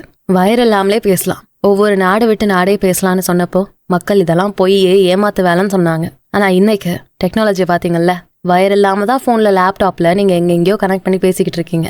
இப்ப இருக்கவங்களுக்கு இது சாதாரணமான விஷயமா இருக்கு. ஆனா அப்போ இதெல்லாம் நடக்கும்னு நினைச்சாங்களா? நம்ம தலைமுறைக்கு ஏஐ அப்படிங்கிறது தான் புதுசு. ஒரு ஆர்டிபிஷியல் இன்டெலிஜென்ஸ், ரோபோட் நமக்கு எல்லாத்தையும் ஈஸி பண்ணி கொடுக்குது. ஆச்சரியம் தான் இல்ல? இந்த மாதிரி தான் சைக்கிக் அனுபவங்களும். இப்ப நமக்கு பொய்யா, மூட நம்பிக்கை அதெல்லாம் தெரியலாம். ஆனா ஃபியூச்சர்ல இதுவுமே பக்காவான எவிடன்ஸோட நிரூபிக்கப்படலாம். ஆல்ரெடி நிறையவே நிரூபிச்சு காட்டிட்டாங்க. இந்த சாப்டர்ல நம்ம கத்துக்கிட்ட முக்கியமான 3 விஷயம் இதுதான். நம்பர் 1, மனுஷனோட கான்சியஸ்னஸ் உடலை சார்ந்தது மட்டுமில்ல, அதையும் தாண்டினது. இதுக்குன்னு எல்லைகளே இல்ல. சைக்கிக் பாடி கண்டிப்பா இருக்கு. எண்ணங்கள் ரொம்ப சக்தி வாய்ந்தது. அந்த எண்ணங்களை வச்சு வேற இடத்துக்கே நம்மளால போக முடியும். எதிர்கால சம்பவங்கள் எல்லாம் இப்ப கூட பார்க்க முடியும். நம்பர் 2, இயற்கை நம்மள இறுக்கி பிடிச்சிட்டு இருக்கு. இயற்கையில பல மறைமுகமான இடங்களும் தெரியாத போர்சஸும் நம்ம கண்டுபிடிக்காத பல பகுதிகளும் இன்னும் காத்துட்டு இருக்கு. நம்பர் 3, ஒரு விஷயத்த பட்டுன மூட நம்பிக்கை, பொய் அப்படின்னு சொல்லி நம்ம தட்டி கழிக்க கூடாது. அதுல அர்த்தம் இருக்கலான்னு ஆராயறது தான் நல்லது. சயின்ஸ் எப்பவுமே எல்லா விஷயத்தையும் நல்லா ரிசர்ச் மட்டும்தான் பண்ணும். அடுத்து சாப்டர் நம்பர் 3, கிரியேட்டிவ் ஆர்டர்ல மனுஷங்க இருக்க இடம், அதாவது படைப்பு ஒழுங்கில் மனிதனின் இடம். 3 முக்கியமான கண்டுபிடிப்புகள் இருக்கு. 1, இந்த பிரபஞ்சத்துல நம்ம கண்ணுக்கு தெரியற விஷயங்கள், தெரியாத விஷயங்கள் எல்லாமே அடிப்படையான ஒரு மூலாதார பொருள்ல இருந்தா உருவாகி இருக்கு. மின்னுற தங்கம், வலிமையான இரும்பு, ஓடுற நீரோட்டம், கண்ணுக்கு தெரியாத காத்து, ஏன் நம்ம சொந்த உடலே கூட சடனா தானாலாம் உருவாகல. எல்லாமே ஏதோ ஒரு மர்மமான சோர்ஸ்ல இருந்து தான் உருவாகி இருக்கு. 2, ஈதர். இந்த மூலாதாரம் ஸ்பேஸ்ல எல்லா இடத்துலயும் எல்லையே இல்லாம சரிசமமா பரவி கிடக்கு. இதான் எல்லாத்துக்குமான மீடியமா செயல்படும். இந்த மறைமுகமான மீடியம் அதிர்வுகள் மூலமா தான் ஒவ்வொரு வடிவத்துக்கும் மாறும். 3, சவுண்டுக்குன்னு ஒரு தனி சக்தி இருக்கு. அதால வைப்ரேஷன் உருவாக்க முடியும், ஆரம்பிக்க வைக்க முடியும். ஒரு தட்டுல மணலை கொட்டிட்டு நம்ம அதை தட்டி சத்தம் எழுப்புனா அதுல பேட்டர்ன்ஸ் உருவாகி இருக்கும். சோ ஒரு படைப்புக்கும் சத்தம் எந்த அளவு முக்கியமா இருக்குன்னு இதுல தெரியுது.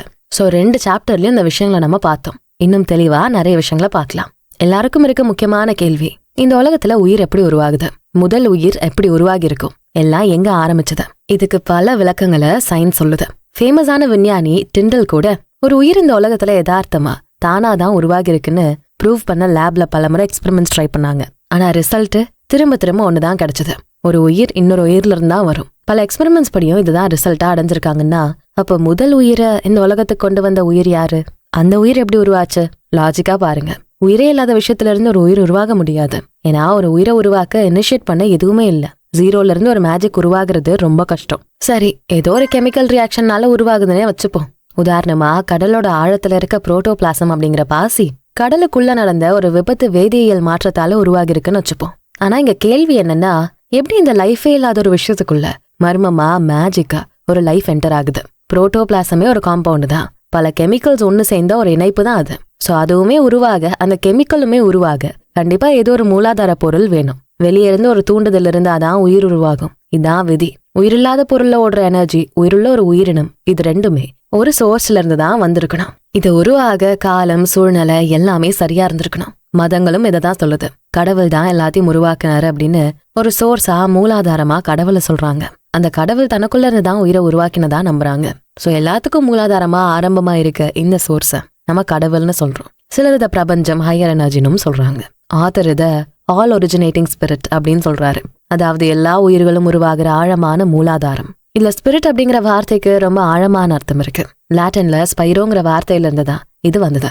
இதுக்கு அர்த்தம் நான் மூச்சு விடுறேன். சோ ஸ்பிரிட்ங்கிறதுக்கு மூச்சுன்னு தான் அர்த்தம். வாழ்க்கை இயங்குறதுக்கான அடிப்படை மூச்சு தான். மூச்சு இல்லைன்னா மனிதனும் மற்ற உயிரினங்களும் இறந்துது. சோ கடவுளோட தெய்வீக மூச்சுல இருந்துதான் உயிர் பிறக்குதுன்னு மதங்கள் சொல்லுது. ஒவ்வொரு மதத்துக்கும் இது வேறுபடும். கடவுளுடைய மூச்சு தண்ணிக்கு மேல அப்படியே பரவச்சுன்னு கவிதையா சொன்னாங்க. கடவுளோட மூச்சுன்னு சொன்னாங்க. இப்படி ஒரு உயிருக்கான மூலாதாரம் ஒண்ணுதான். அதோட மூச்சுல இருந்துதான் எல்லாமே உருவாகி இருக்கு. இதுதான் பழங்கால மக்களோட ஞானம். பல இந்திய புராணங்கள்லயே இத பத்தி பேசியிருக்காங்க. மனுஷனோட ஆரம்பமும் இந்த ஒரு மூலாதாரம் தான். பழங்கால பெர்ஷிய கலாச்சாரத்துல 2 பவர்ஃபுல்லான விஷயங்கள் காட்டப்படுது. 1, ஆர்மஸ்ட், வெளிச்சத்தோட ஆன்மா, தூய்மை, வெளிச்சமான உயிர். அதுக்கு அப்படியே ஆப்போசிட்டா அஹர்மன், இருட்டு ஆன்மா, பிடிவாதம். இது ரெண்டுமே ஒன்னோட ஒண்ணு மோதிக்குமா. கிட்டத்தட்ட நல்ல சக்தி, தீய சக்தி மாதிரி. ஆனா இந்த 2 எதிரெதிர் ஃபோர்ஸஸும் உண்மையான எதிரிகள் இல்ல. சுருங்குதல், விரிதல், இது ரெண்டும் ஒன்னோட ஒண்ணு இணைஞ்சாதான் உயிரே வேலை செய்யும். உதாரணமா நம்ம இதயத்தை எடுத்துக்கங்க, சுருங்கி விரியும். சோ இது ரெண்டும் பார்ட்னர்ஸ் மாதிரி. ஒன்னு இல்லாம ஒண்ணு இருக்கவே முடியாது. ஈக்குவலா இருக்கணும். நல்லதும் வேணும், தீயதும் வேணும். தீமைக்கும் நன்மை, நன்மைக்கும் தீமை. இதான் பேலன்ஸ்டான வாழ்க்கையை உருவாக்கும். மொத்தமா வெறும் நல்லது மட்டுமே இருந்தா, அதாவது வெறும் விரிவு மட்டுமே இருந்தா வாழ்க்கையில எந்த வடிவமும் இல்ல. எல்லையே இல்லாம யூஸ்லெஸ்ஸா தான் போகும். அதே வெறும் சுருங்குறது மட்டும், கெட்டது மட்டும் இருந்தா அங்கேயும் எந்த மூவ்மெண்ட், வளர்ச்சி, மாற்றம்னு ஒண்ணுமே இல்லாம இருக்காம இறங்கி போயிடும். இது ரெண்டும் பேலன்ஸ்டா இருந்துதான் இயங்கிட்டு இருக்கு. சத்தம், சவுண்ட், இதான் படைப்பை உருவாக்குதுன்னு மணல் உதாரணம் பார்த்தோம். ஒரு உயிர் இன்னொரு உயிர்ல இருந்து உருவாகுதுனாலும் எக்ஸ்டர்னலா ஏதாவது ஒரு தூண்டுதல் வேணும். அதுக்கு சத்தம் தான் ஒரு பிரின்சிபல்னே சொல்லலாம். வடக்கு, தெற்கு, கிழக்கு, மேற்குன்னு பழங்கால மக்கள் பேசி நம்ம கேள்விப்பட்டிருப்போம். அதுக்கு காரணம் அவங்களுக்கு இந்த காஸ்மிக் அதிர்வுகள் பத்தி நிறைய தெரிஞ்சிருக்கு. ஒவ்வொரு திசையில அடிக்கிற காத்தும் அதுல உருவாகிற ஒளியும் அதிர்வும் நல்ல நிலைகள், கெட்ட நிலைகளை உருவாக்குற சக்தியோட இருக்கும். சவுண்டு தான் அடிப்படை அதிர்வு. இதான் ஒரு பொருளை நகர வைக்கும், மாற வைக்கும். அதிர்வுகள் இல்லாம எதுவுமே அசையாது. சோ அதிர்வுகள் தான் ஒரு படைப்புக்கான அடித்தளம். ஒரு பெரும் சத்தம் தான் பெருவெடிப்பு கொள்கையை உருவாக்கி ஒன்னா இருந்து பிரபஞ்சத்தை வெடிக்க வச்சு சிதற வச்சதா பிக் பேங் தியரி சொல்லுது. சோ அதிர்வுகளும் சத்தங்களும் இதுல முக்கிய பங்கு வகிக்குது.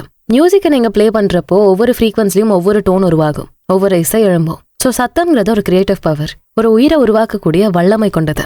மனுஷங்களை தனித்துவப்படுத்தி காட்டுறதே அவனோட செல்ஃப் கான்சியஸ்னஸ் தான். மனுஷன் தானா விழிப்புணர்வோட இருக்கிறதா, அவனுக்குள்ளேயே ஆழமான விழிப்புணர்வோட தானே இருக்கேன்னு உணர்வு இருக்கும். அதனாலதான் ஆபத்து வரப்ப கூட எந்த முன் அனுபவம் இல்லாம அவனால சுதாரிச்சுக்க முடியுது. சோ மனுஷன் தன்னோட இந்த பவரை, தனக்கான சுதந்திரத்தை சரியா யூஸ் பண்ணணும். மனுஷன் சரியாவும் சிந்திக்கணும், தப்பாவும் சிந்திக்கணும். தப்பான சிந்தனை அவனுக்கு பாடத்தை கத்து கொடுத்து புத்திசாலியாக்கும். சோ நல்லதா சிந்திக்கிறதுலயும் பலன் இருக்கு, கெட்டதா சிந்திக்கிறதுலயும் பலன் இருக்கு. ரெண்டுமே பேலன்ஸ்டா இருக்க போய் தான் இந்த எல்லாமே விதிதான். விதி இல்லாம இங்க எந்த செயலும் நடக்காது. ஒரு இசையமைப்பாளர் ஃப்ரீயா கிரியேட்டிவா ஒரு மியூசிக் உருவாக்குறாருன்னா அதுக்கு ஹார்மோனிக்கான விதிகள் நம்பகமா ஃபிக்ஸ் ஆகி இருக்கிறது தான் காரணம். மனுஷன் வாழ்க்கை சுதந்திரமா வெற்றிகரமா வடிவமைக்கலாம். அதுக்கு அவசியம் மைண்டோட லாஸ் தான். ஒவ்வொரு மனுஷனுக்கும் ஒவ்வொரு கான்சியஸ்னஸ் இருக்கு. அது வெளியே இருக்க அந்த யூனிவர்சல் சோர்ஸ்ல இருந்து தான் சரிசமமா எடுக்கப்பட்டிருக்கு.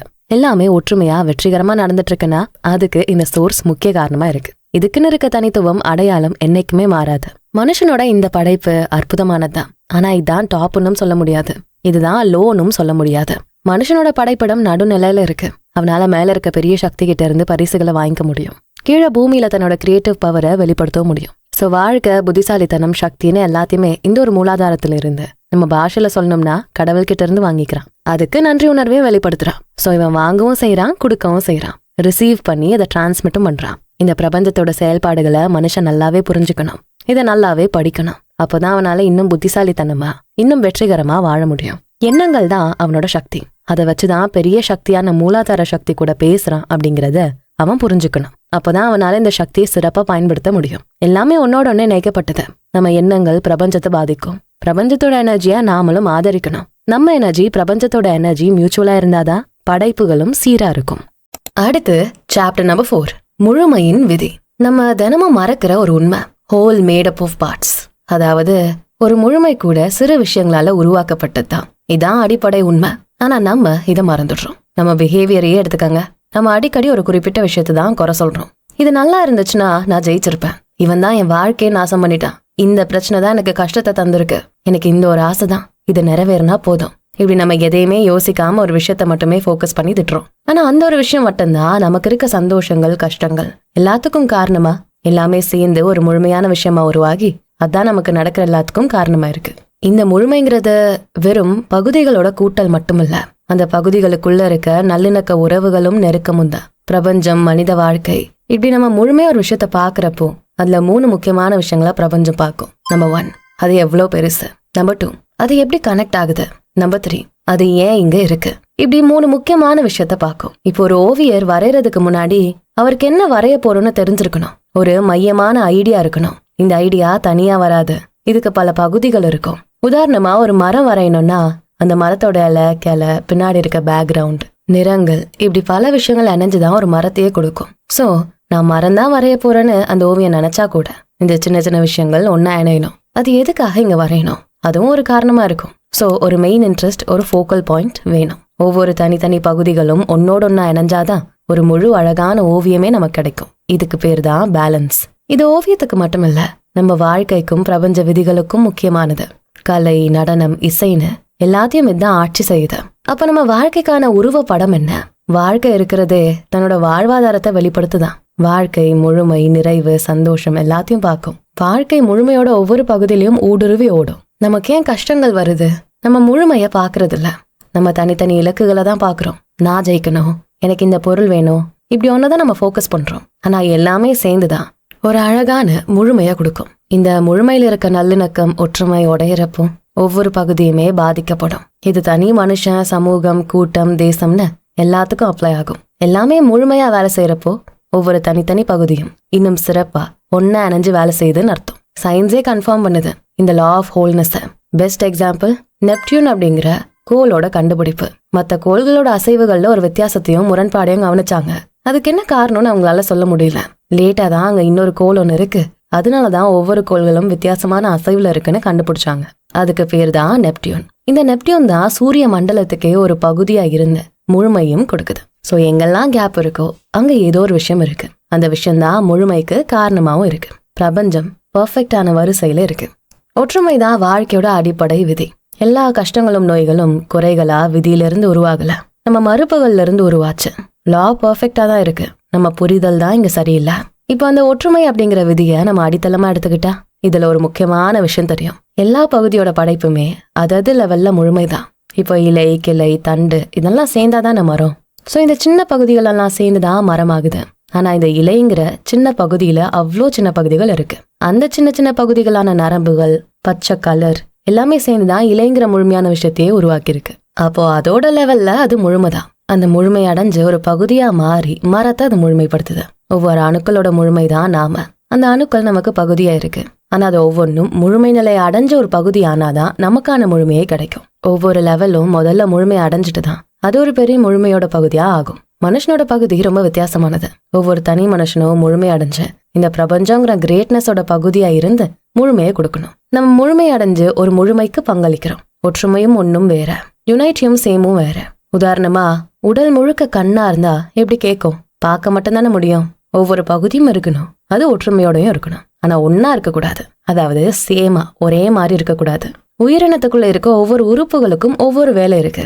ஒரு பெயிண்டிங் பண்றோம்னா நிறம், வடிவம் எல்லாத்துலயுமே மாற்றங்கள் இருக்கணும். அப்போதான் அதோட வெளிப்பாடு அழகா இருக்கும். வெறும் கருப்பா அடிச்சா கருப்பா இருட்டா மட்டும்தான் தெரியும். பல நிறங்கள், பல வடிவங்கள் இருந்தாதான் நம்மளால அதை வித்தியாசப்படுத்தியே பார்க்க முடியும். சோ ஒற்றுமையில இருக்க வேற்றுமை இந்த பிரபஞ்சத்துல எல்லா காலத்துக்கும் எல்லா விஷயத்துக்கும் அவசியம். இந்த ஐடியாவை நம்ம புரிஞ்சுக்கிட்டா வாழ்க்கையும் புரிஞ்சுக்க முடியும். லா அண்ட் வேர்ட், விதியும் வார்த்தையும் இணைஞ்சுதான் ஒரு ஒற்றுமையை முழுமையை உருவாக்குது. இந்த ஒற்றுமையின் விதி, அதாவது லா ஆஃப் யுனைட்டிய சயின்ஸ்ல லா ஆஃப் கண்டினியூட்டின்னு சொல்றாங்க.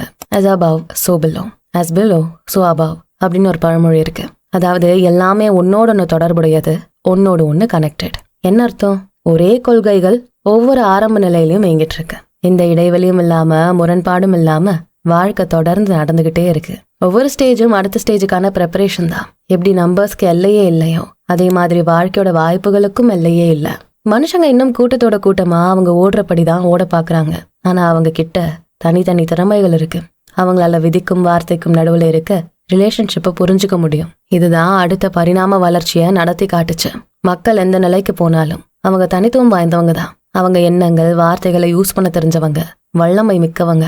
விதிகளை மாத்த முடியாது, ஆனா அதை இயக்குற சூழல்களை மாத்த முடியும். நம்ம கான்சியஸா சில விஷயங்களை செய்யறது மூலமா, தேர்ந்தெடுக்கிறது மூலமா நம்மளோட லைஃபையே மாத்தி அமைக்க முடியும். இதுக்கான திறமை எல்லா மனுஷனுக்குள்ளயும் இருக்கு. ஆனா இதை அவன் புரிஞ்சுக்கணும். அறிவே ஆற்றல். வார்த்தைகளோட சக்தி. நம்ம நிறைய விஷயங்களை ஆராயணும், தெரிஞ்சுக்கணும்னா அதுக்கு கற்பனைகள் அவசியம். நம்ம கற்பனைக்குன்னு சில ட்ரைனிங்கை கொடுக்கணும். அப்பதான் அதை சரியா யூஸ் பண்ண முடியும். இதுல ஒரு சக்தி வாய்ந்த விஷயம் தான் வார்த்தை. நம்ம கற்பனையில யூஸ் பண்ணக்கூடிய வார்த்தைகள் விதிப்படி அதிக எனர்ஜி ரிலீஸ் பண்ணி பயங்கரமா வேலை செய்யும். எல்லா வளர்ச்சியும் ஒரே பேட்டர்ன்ல தான் இயங்குது. எல்லாம் ஒன்னா இணைஞ்சாதான் ஒரு புது விஷயம் உருவாகும். விதியும் வார்த்தையும் இணைஞ்சா மேஜிக் தான் நடக்கும். நம்ம தினசரி வாழ்க்கையை மாத்த இந்த கான்செப்ட்ஸை எப்படி சூப்பரா யூஸ் பண்றது? பிரச்சனைகளை, சவால்களை சந்திக்கிறப்போ ஒரு நிமிஷம் பாஸ் பண்ணிட்டு கான்சியஸா இந்த கேள்விகளை கேளுங்க. இங்க பெரிய விஷயமா எது இருக்கு? எப்படி ஒவ்வொரு பகுதியும் முழுமையோட கனெக்ட் ஆகுது? இதோட ரிலேஷன்ஷிப்ல தெளிவு இருக்கா? நான் சரியாதான் செயல்படுறேனா, இல்ல தேவையில்லாத சின்ன சின்ன விஷயங்கள்ல என் கவனம் சதறுதா? என்னோட கவனம் எங்க இருக்கு? பிசினஸ்ல இதை அப்ளை பண்ணலாம். கம்பெனில பல டிபார்ட்மெண்ட்ஸ் இருக்கு. Sales, marketing, production, HR, finance. ஒவ்வொரு டிபார்ட்மெண்ட்டும் ஒவ்வொரு வேலை பண்ணும், ஒவ்வொரு பங்கு இருக்கு. நான் அல்டிமேட் கோல் என்ன? கம்பெனி சக்சஸ், கஸ்டமர் சாட்டிஸ்ஃபேக்ஷன், முழு growth. டிபார்ட்மெண்ட் ஹெட்டா நீங்க டிபார்ட்மெண்ட்டுக்கு மட்டும் பெஸ்டா பண்ண ஃபோக்கஸ் பண்ணா கம்பெனி பாதிக்கப்படும். ஹோல் பிக்சரை பார்க்கணும். எல்லாமே திருப்தி அடையணும். ஒற்றுமை தான் இங்க எல்லாமே. எனர்ஜி வேலை செய்யணும். முழுமையின் விதி. ரிலேஷன்ஷிப்ஸ்ல, ஃபேமிலிலையும் இதை நீங்க அப்ளை பண்ணலாம். ஒவ்வொரு குடும்ப நபர்கள் தனித்துவம் வாய்ந்தவங்க. வெவ்வேறு திறன்கள், தேவைகள், கனவுகள் ஒவ்வொருத்தங்க கிட்டையும் இருக்கும். அப்பாக்கு இன்ஜினியர் ஆக ஆசை, அம்மாக்கு சமைக்க ஆசை, தங்கச்சிக்கு கலை மேல ஆசை. நீங்க பிசினஸ் பண்ண ஆசைப்படுறீங்க. ஆனா நீங்க எல்லாம் ஒரே ஃபேமிலி. ஒன்னா வேலை செய்யணும். உங்க சந்தோஷத்துக்கும் பாதுகாப்புக்கும் வளர்ச்சிக்கும் ஒன்னா வேலை செய்யணும். தனித்தனி என்னோட இலக்கு தான் எனக்கு முக்கியம்னு போனா குடும்பம் தான் சதறும். சோ பேலன்ஸ் வேணும். நாமளும் வளரணும், நம்ம குடும்பமும் வளரணும். பர்சனல் கோல்ஸ்லயும் இதை கவனமா அப்ளை பண்ணலாம். கரியர்ல சக்சஸ் ஆக விரும்புறீங்களா? சரி, ஆனா ஆரோக்கியத்தை விட்டுறாதீங்க. பணம் சம்பாதிக்கிறீங்களா? சூப்பர், ஆனா உங்க உறவுகளை கண்டுக்காம விட்டுறாதீங்க. ஃபிட்டா இருக்கீங்களா? நல்லது, அதுக்காக உங்க மன நிம்மதி அழக்காதீங்க. வாழ்க்கையில எல்லா பகுதியிலும் பேலன்ஸ் முக்கியம். ஒரு பகுதியில மட்டும் ஃபோக்கஸ் பண்ணா மற்ற பகுதியை மிஸ் பண்ணிடுவோம். அப்புறம் வாழ்க்கையே போர்க்களம் தான். சமூகத்திலையும் பிரபஞ்சத்திலையும் இதே பிரின்சிபல் தான். வெவ்வேறு கலாச்சாரங்கள், சமூகங்கள், மதங்கள்னு பிரிஞ்சிருக்கும். ஆனா ஒரே இனம், ஒரே தேசம்தான். எல்லாமே ஒண்ணுதான். ஒற்றுமைதான் உங்களையும் உங்களை சுத்தி இருக்க விஷயங்களையும் பேலன்ஸ்டா வாழ வைக்கும். நம்ம இந்த முழுமையின் விதியை புரிஞ்சுக்கிட்டாதான் மாற்றம் நடக்கும். நான் மட்டும்தானு நம்மள தனி மனுஷனா பாக்குறத நிறுத்திக்கணும். முழுமையோட கனெக்ட் ஆகணும். நம்மளோட தனித்துவ பங்கு நம்ம புரிஞ்சுக்கணும். நம்மளும் வளரணும், மத்தவங்களுக்கும் சேவை செய்யணும். இது பேலன்ஸ்டா இருக்கணும். வேற்றுமைகளை பலமா பாருங்க, பிரச்சனையா பார்க்காதீங்க. விதிக்கு எதிரா போகாம விதியோட வேலை செய்யணும். வாழ்க்கை உருமாறுது, போராட்டங்கள் கம்மியாகுது, எல்லாமே ஈஸியா ஃப்ளோ ஆகுது. இதெல்லாம் நடக்க காரணம் பிரபஞ்ச விதிகளோட நம்ம இணைஞ்சு நடக்கிறது தான். இதான் முழுமை. மனுஷன் தனி ஆள் இல்ல. இந்த பிரபஞ்சம் முழுமையடைறதுக்கான ஒரு அங்கம். அவன் ஒற்றுமையா இருக்கணும், அவன் ஆக்டிவா இருக்கணும், அவன் எல்லா படைப்புகளுக்கும் பங்கா இருக்கணும். டெய்லியும் உங்களுக்கு நீங்க நினைவூட்டிக்கோங்க, நான் தான் இந்த மிகப்பெரிய முழுமையோட ஒரு முழுமையான பகுதின்னு. என்னோட வளர்ச்சி எல்லாத்துக்கும் நல்லா பங்களிக்கும். என்னோட நல்லிணக்கம் மொத்த நல்லிணக்கத்தையும் உருவாக்கும். இது தினமும் சொல்லி சொல்லி பயிற்சி செஞ்சுக்கங்க. அடுத்து சாப்டர் நம்பர் 5, பொருளின் ஆன்மா. இதுவரை விதிகளை தான் பார்த்தோம். இப்போ நிஜ வாழ்க்கைக்கு வரலாம். நிஜ வாழ்க்கையில இந்த விதிகளை யுக்தியோட எப்படியெல்லாம் அப்ளை பண்றது? நம்ம அனுபவிக்கக்கூடிய இந்த எல்லாமே ஏதோ ஒரு அர்த்தத்தோட தான் இருக்கு. அதனாலதான் இது சோல் ஆஃப் த சப்ஜெக்ட் அப்படின்னு சொல்றாங்க. இது பேய் பிசாசு கதையெல்லாம் இல்ல. இது நமக்குள்ள இருக்க ஒரு விஷயம். இது நம்மளோட படைப்பாற்றலோட அடிப்படை விஷயம். எல்லா தனி விஷயங்களும் ஒரு அடிப்படை மூலாதாரத்துல இருந்து தான் உருவாச்சு. சோ நம்ம எல்லாருமே ஒன்னோட ஒண்ணு தொடர்பு கொண்டவங்க தான். இந்த பிரபஞ்சத்துல படைக்கப்பட்ட ஒவ்வொரு படைப்புலயும் ப்ளூ பிரிண்ட் இருக்கு. ஒரு சின்ன மண்ணோட துகள்ல இருந்து பெரிய உருவமா இருக்க மனுஷன் வரைக்கும் எல்லாத்துலயும் காஸ்மிக் லா ஒளிஞ்சிருக்கு. இதான் ஆழமான உண்மை. ஒரு பூனை விபத்தால உருவான உயிரினம் இல்ல. ஏதோ பல துகள்கள் சேர்ந்து இதை உருவாக்கி இருக்குன்னு நினைக்காதீங்க. ஒரு கேரட்டும் தற்செயலா உருவானது இல்ல. எல்லாமே ஒரு குறிப்பிட்ட மூலாதாரத்தோட சம்பந்தப்பட்டது. தனித்தனி இனமா பிரிச்சு வடிவமைக்கப்பட்டிருந்தாலும் எல்லாமே ஒரே ஒரு சோர்ஸ்ல இருந்து உருவானது. எல்லா கான்சியஸ்னஸ்லயுமே யூனிவர்சல் ப்ளூ பிரிண்ட் இருக்கு. இந்த உலகத்துல பல கோடி கேட்ஸ் இருக்கு. அது எல்லாத்தையும் நம்ம கேட்ஸ்ன்னு தான் சொல்றோம். ஒவ்வொன்றுக்கும் தனித்தனி டிஎன்ஏ, தனித்தனி அற்புதங்கள் இருந்தாலும் நம்ம அதை ஒரு கூட்டமா தான் சொல்றோம். அதே மாதிரிதான் மனுஷங்கன்னு பொதுவா சொல்றோம். ஆனா ஒவ்வொருத்தர்கிட்டயும் ஒவ்வொரு தனித்துவம் இருக்கு. ஏன் ஒரு இனமா குறிப்பிட்டு சொல்றோம்னா ஜெனரிக் சோல் டெம்ப்ளேட். இது பிரபஞ்சம் உருவாக்கி ஆர்கனைஸ் பண்ண ஒரு விஷயம். இந்த ஜெனரிக் சோல் தனியான விஷயம் இல்ல. இந்த பூனை, இந்த மனுஷன்னு எல்லாத்தையும் தனித்தனியா சொல்லல. ஒரு பேட்டர்னை ஒரு கூட்டமா சொல்றோம். சோ முதல்ல பேட்டர்ன் தான் உருவாகுது, அப்புறம் தான் படைப்பு உருவாகுது, அப்புறம் தான் எல்லாமே மேனிஃபெஸ்ட் ஆகுது. சோ ஒரு கூட்டத்துக்குள்ள நம்ம தனியா வகுக்கப்பட்டு இருக்கிறது தான் சோல் ஆஃப் த சப்ஜெக்ட்னு சொல்றோம். இது தத்துவ ரீதியா பேசணும்னா நோமேனன் இல்ல பினாமினான் இத பத்தி பேசணும். பினாமினான்னா என்ன? வடிவங்கள், நிறங்கள், நம்ம பிஹேவியர், இப்படி நம்ம புலன்களுக்கு தென்படுறது. நோமேனன்னா அந்த தோற்றங்களுக்குள்ள ஆழமா இருக்க இன்னர் ரியாலிட்டிய சொல்றது. 2 ரோஜா பூவை பாக்குறீங்க. ஆனா அந்த ரெண்டும் வேற சைஸ்ல இருக்கலாம், கலர் வேற மாதிரி இருக்கலாம், வாசனை வேற மாதிரி இருக்கலாம். ஆனா எப்படி ரெண்டும் ஒரே குரூப்புக்குள்ள வருது? ஏன் ரோசஸ்ன்னு அது கீழே வருது? ஒரே ஜெனரிக் சோல். அதான் இந்த பொருளின் ஆன்மாக்கு தனித்துவம் இல்ல. இது கூட்டமா இருக்கிறதால எந்த தனித்துவமும் தெரியாது. ஒவ்வொரு தனி விஷயத்துக்கும் ஒரு எல்லை இருக்கும். இது ஒரு காஸ்மிக் லா படிதான் இயங்குது. சரி, இப்போ ஒரு முக்கியமான விஷயம். ஒரு விஷயம் தன்னை வெளிப்படுத்தணும்னா அதுக்கு ஒரு மீடியம் வேணும். அந்த மீடியம் மூலமா அது தன்னை வெளிப்படுத்த முடியும். ஒரு ஓவியர் தன்னோட மைண்ட்ல ஒரு ஓவியத்தை பத்தின ஐடியா வச்சிருக்காங்க. இப்ப அந்த ஓவியத்தை பெயிண்ட்ல பண்ணா வேற மாதிரி இருக்கும், பென்சில்ல பண்ணா வேற மாதிரி இருக்கும். சோ பெயிண்ட் வேற மீடியம், பென்சில் வேற மீடியம். ஒவ்வொரு மீடியம்லும் பெயிண்டிங் ஒவ்வொரு மாதிரி தெரியும். இந்த மாதிரிதான் ஒரு மனுஷனோட ஆன்மால எண்ணங்கள் பதிக்கப்பட்டிருப்போம். அதோட வெளிப்பாடு வேற மாதிரி இருக்கும். சோ இங்க ஆன்மா தான் மீடியம். அதுக்காக எல்லா மீடியமும் இதே மாதிரி வேலை செய்யணும்னு சொல்ல முடியாது. ஒரு நாயால கவிதை எழுத முடியாது. ஒரு கல்ல இருந்து விதை செடியை வளர வைக்க முடியாது. ஒவ்வொன்றுக்கும் ஒவ்வொரு மீடியம் வேணும். மீடியமுக்கு எல்லைகள் இருக்கு. இது இயற்கை விதிச்ச விதி. இந்த ஒரு பிரின்சிபலை நீங்க புரிஞ்சுக்கிட்டீங்கன்னா சுத்தி இருக்க எல்லா குழப்பங்களும் உங்களுக்கு தெளியும். நீங்க தெளிவாவீங்க. மனுஷங்களுக்கும் இதே லா தான். நாமளும் படைப்போட இரு பகுதி தானே. நம்ம என்னதான் மனுஷங்கிற எண்ணத்துக்குள்ள வந்தாலும் நமக்கு ஒரு பர்சனாலிட்டி இருக்குதானே. நம்மளோட பர்சனாலிட்டி, கேரக்டர்லாம் வெளிப்படுறதுக்கு மெயினான ஒரு மீடியம் இருக்கும். அந்த மீடியம் தான் நம்மள கூட்டத்துல இருந்தும் தனிமைப்படுத்தி காட்டுது. பொதுவான சில பர்சனாலிட்டிஸ் இருக்கு. ஒரு விஷயத்த கற்பனை பண்றது, நம்ம விருப்பங்கள், உணர்வுகள் நம்ம காரணப்படுத்தி காட்டுறது, நம்மளோட சுய நினைவுகள், இது எல்லாமே அடிப்படையில எல்லா மனுஷனுக்கும் இருக்க விஷயங்கள், பொதுவான பர்சனாலிட்டிஸ். ஆனா தனித்துவமான பர்சனாலிட்டிஸ் வேற. நம்ம இந்த பொதுவான பர்சனாலிட்டிஸை யூஸ் பண்ற விதத்துல, அதை இணைச்சு திசை பார்த்து பயன்படுத்துற விதத்துல இது மாறும். தன்னோட சுய நினைவை சிலர் சரியா யூஸ் பண்றதுனாலதான் தனித்துவம் வாய்ந்தவங்களா அவங்க தெரியுறாங்க. எல்லா மனுஷனுக்குள்ளயும் தனித்துவமான ஒருத்தன் இருப்பான். அவனுக்குன்னு தனித்துவமான பர்சனாலிட்டி இருக்கும். இதுதான் காஸ்மிக் செல்ஃப் அப்படின்னு சொல்றோம். இதான் எண்ணங்களோட சக்தியை வெளிப்படுத்துற ஒரு சேனல், ஒரு மீடியம் மாதிரி. இதுலதான் எண்ணங்கள் வேலை செய்யுது. அதோட வேலையே ரிசீவ் பண்றது அண்ட் ரெஸ்பாண்ட் பண்றது தான். நம்ம சிந்திக்கிறப்போ, ஃபீல் பண்றப்போ, கற்பனை பண்றப்போ இது எல்லாத்தையும் அந்த காஸ்மிக் செல்ஃப் உள்வாங்கி அதுக்கு பதிலும் சொல்லும். சோ கிட்டத்தட்ட ஒரு கண்ணாடியில தெரிகிற பிம்பம் மாதிரி தான் இது. நம்மளே அறியாம அன்கான்சியஸா நடந்துட்டு இருக்கு.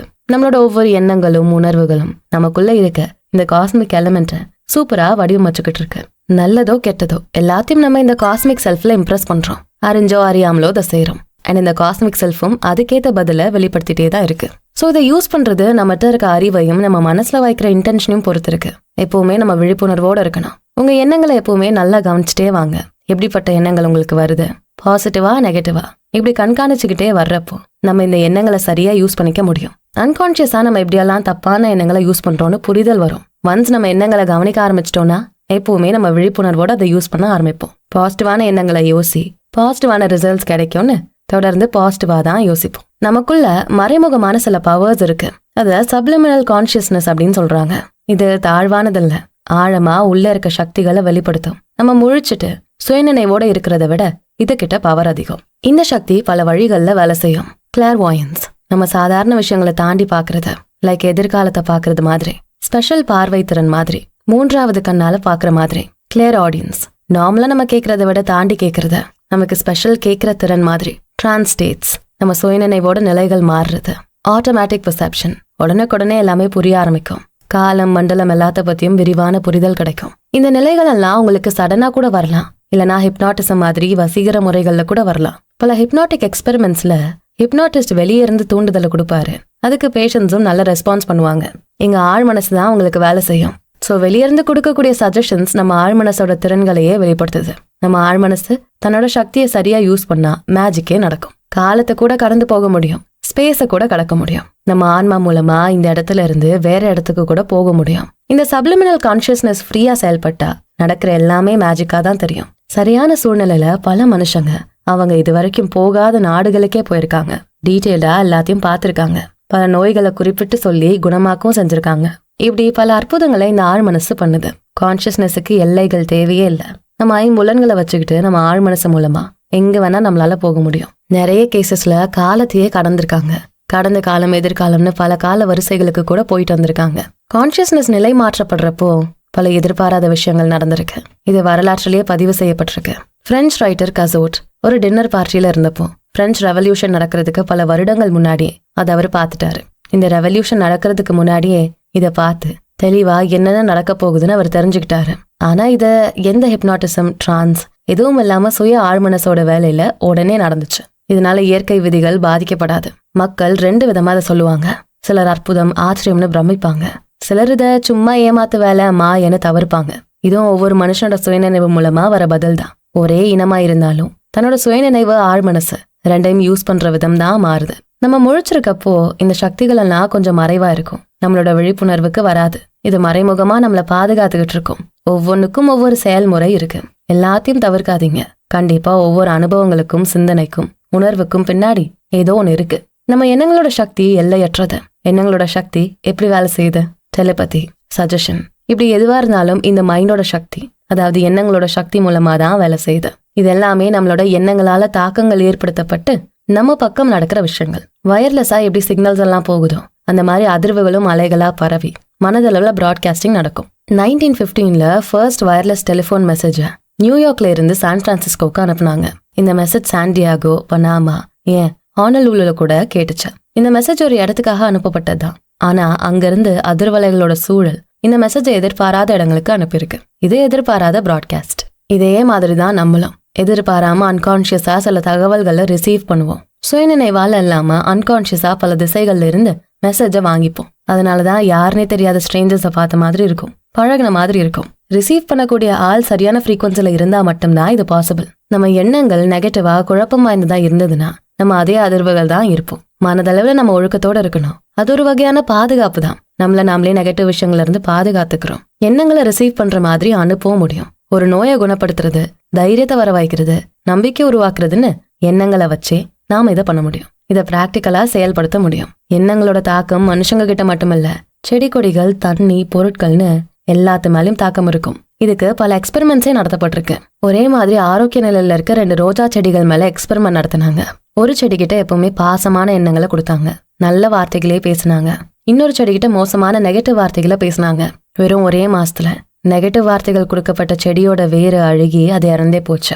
ஆனா பாசிட்டிவ் வார்த்தைகள் கொடுக்கப்பட்ட செடி ரோஜா பூவால பூத்து குலுங்குச்சான். ஆச்சரியமான ரிசல்ட்ஸ்ல உலோகங்கள்ல கூட சில எண்ணங்களோட பேச்சுகளோட தாக்கம் மூலமா விஷமா மாத்த முடியும்னு ரிசர்ச் பண்ணி நிரூபிச்சிருக்காங்க. ஹிப்னாட்டிசம்லயுமே இப்படிதான். ஒருத்தருக்குள்ள ஊடுருவி அவங்களுக்குள்ள பாசிட்டிவான விஷயங்களையும் விதைக்க முடியும், நெகட்டிவாயும் விதைக்க முடியும். ஈத்தரோட அலைகளும் தாக்கமும் எல்லா இடத்துலயும் இருக்கு. பல ஈத்தர் அலைகள், பல யூவி அலைகள், போட்டோகிராஃபி, வயர்லெஸ் கம்யூனிகேஷன் நிறைய இடத்துல பயன்படுத்தப்பட்டிருக்கு. அதோட அதிர்வுகளும் வித்தியாசமானது. எல்லையே இல்லாத ஆற்றல்கள் அது. அதிர்வுகள் ரொம்ப சின்ன இடங்கள்ல கூட ஊடுருவி போகும். எக்ஸ்ரே எடுக்கிறப்போ நம்ம உடல் முழுக்க கதிர்கள் போகுதே, அதுலயுமே அதிர்வுகள் தான் இருக்கும். எல்லா இடத்துலயும் இந்த அதிர்வுகள் சரிசமமா பரவும். இது நிரூபிக்கப்பட்டது. சோ எந்த அளவு சின்ன துகள்களா இருந்தாலும் பரவாயில்ல, பயங்கரமான அதிர்வுகள் அது வெளிப்படுத்தும். பிரபஞ்சம் முழுக்க இந்த அதிர்வுகள் படரும். நம்ம எண்ணங்கள் கண்ணுக்கு தெரியாததா இருந்தா கூட, வார்த்தைகளை நம்ம பெருசா கண்டுக்கலனா கூட அது ஏற்படுத்துற தாக்கம் அதிகமா இருக்கும். வார்த்தைகளோட சக்தியும் அதிகமானது. மனரீதியாவோ இல்ல சத்தமாவோ வார்த்தைகள் நம்ம யூஸ் பண்றப்போ அங்க ஈத்தர் அதிர்வு உருவாகும். இந்த அதிர்வு ஆன்மா மேல தாக்கத்தை ஏற்படுத்தும். இந்த ஆன்மா வெளியே ஒரு உருவமா அதை மாத்தும். லாவோட அடிப்படையில எண்ணங்களோட சக்தி இயங்கும். இது மேஜிக் இல்ல, இது சயின்ஸ். நம்ம கண்மூடித்தனமா இதை நம்ப வேண்டாம், புரிஞ்சுக்கிட்டு நம்பிக்கை வைங்க. நம்ம சந்தேகப்பட்டா கூட நெகட்டிவா உருவாக ஆரம்பிக்கும். அதனால புரிஞ்சு பாசிட்டிவான நம்பிக்கையிலேயே நீங்க இதை பண்ணணும். வெறும் பொருட்களுக்கும் மனிதர்களுக்கும் மட்டும் இந்த விதி அப்ளை ஆகல. கவிதை, இசை, ஐடியாக்கள்னு எல்லா வகையான விஷயங்களுக்கும் இது அப்ளை ஆகும். எல்லாத்துலயும் சோல் இருக்கு. இது யூனிவர்சல் பிரின்சிபிள். ஒரு விஷயத்தை நீங்க ஆழமா கத்துக்கணும், புரிஞ்சுக்கணும்னா கூட நீங்க மனசார அந்த விஷயத்த புரிஞ்சுக்க ஆரம்பிங்க. அதோட ஆன்மா உங்களுக்கு பதில சொல்லும். கிடைக்கிற ரிசல்ட் அற்புதம்லாம் இல்ல, நீங்க ஆழமா புரிஞ்சுக்கிட்டதுக்கான உங்க அறிவுக்கான பதில். இது இயற்கையான ப்ராசஸ். நீங்க எஃபர்ட்ஸ் போடணும், எங்கேயுமே குறுக்கு வழிகள்லாம் இல்ல. நீங்க சோம்பேறியா இருந்தா ஒரு பலனும் கிடைக்காது. எல்லாத்துக்கும் அடித்தளம் வேணும். ஒரு சின்ன ஸ்டெப்பாச்சும் எடுத்து வைக்கணும். ஒரு கலைஞன் அந்த கலையை பார்த்து இன்ஸ்பயர் ஆகிருக்கலாம். ஆனா அந்த கலையை அவன் டெக்னிக்கலா கத்துக்கிட்டா மட்டும்தான் அவனால அதுல சிறந்தவன் ஆக முடியும். நம்ம அறிவை சார்ந்து கற்றலை சார்ந்தெல்லாம் வெளிப்படும். நம்ம மைண்ட் எல்லாத்துக்குமே நம்ம தயார்படுத்தி வச்சுக்கணும். நம்ம விதிகளை சரியா புரிஞ்சு எண்ணங்கள் அது உருவாக்குற படைப்பை கான்சியஸா புரிஞ்சுக்கிட்டோம்னா கிடைக்கிற எல்லாமே நல்லதா கிடைக்கும். உண்மையோ பொய்யோ, எண்ணங்கள் உண்மையாவே தாக்கங்களை ஏற்படுத்தும். தொடர்ந்து ஒரே மாதிரி எண்ணங்களை வெளிப்படுத்துறப்ப வர ரிசல்ட்ஸும் ரொம்ப எஃபெக்டிவா இருக்கும். நம்ம சுயநினைவோட தகவலை வெளிப்படுத்தினாலும் ஆழ்மன ரீதியா வெளிப்படுத்தினாலும் போற தகவலுக்கான பதில் வந்துட்டே இருக்கும். சோ இதை சரியா யூஸ் பண்ணணும். ஆனா என்னைக்குமே இது அடுத்தவங்களை பாதிக்க, அவங்க மேல தாக்கத்தை ஏற்படுத்துற வகையில யூஸ் பண்ணாதீங்க. அடுத்தவங்களை பாதிக்க நினைக்கிற அந்த எண்ணம் திரும்ப உங்க பக்கமே திருப்பி அடிக்கும். லா தான் இந்த மொத்த பிரபஞ்சத்தையுமே இயக்கிட்டு இருக்கு. எல்லாத்துக்கும் எதிராக நம்ம செயல்பட்டோம்னா அது நம்மளே திரும்ப அடிக்கும், அழிக்கும். எண்ணங்கள் எல்லாம் நமக்கு பூமராங்கா, கர்மாவா தான் திரும்ப வரும். நீங்க உங்க ஆன்மாவுக்கு ஏற்றபடி சரியான முறையில எண்ணங்களை யூஸ் பண்ணீங்கன்னா பிரபஞ்சமும் அந்த நல்ல விஷயங்களுக்காக உங்களை முழுமையா ஆதரிக்கும். நம்ம இன்டென்ஷன் ரொம்ப முக்கியம். செயல்கள் அனைத்தும் எண்ணங்களை பொறுத்துதான் அமையுதான். சோ ஒரு பொருளோட ஆன்மாங்கிறது வெறும் தத்துவ ரீதியான ஐடியா இல்ல, இது பிராக்டிக்கலான விஷயம். நம்ம வார்த்தையும் விதியும் ஒன்னா இணைறப்போ, அதுவும் சுயநினைவோட இணைறப்போ பிரபஞ்சத்துல நாமளும் ஒரு படைப்பாளனா, கோ கிரியேட்டரா மாறுவோம். நேரடியா அந்த கிரியேஷன் ப்ராசஸ்ல நம்ம பங்கெடுப்போம். சோ நம்ம புரிஞ்சுக்க வேண்டிய முக்கியமான விஷயங்கள். எல்லாத்துக்கும் ஒரு ஜெனரிக் சோல் இருக்கு. அதுபடிதான் பேட்டர்ன் அது உருவாகி ஒவ்வொன்றும் ஒவ்வொரு இனமா பிரிக்கப்படுது. ஒரு வெளிப்பாடு நடக்கணும்னா அதுக்கு மீடியம் அவசியம். நம்ம ஆழ்மனசோட சக்தி உண்மையாவே இருக்கு. இது அறிவியல் ரீதியாவும் நிரூபிக்கப்பட்டாச்சு.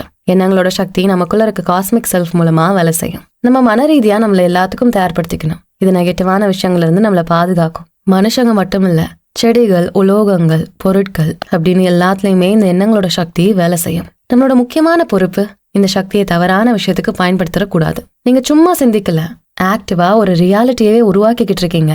நீங்க யோசிக்கிற ஒவ்வொரு எண்ணமும் இந்த காஸ்மிக் மீடியம்ல தாக்கத்தை ஏற்படுத்துது, பயங்கரமான ரிசல்ட் கொடுக்குது. சோ எப்பவுமே விழிப்புணர்வோட இருங்க, பொறுப்போட உண்மையா இருங்க.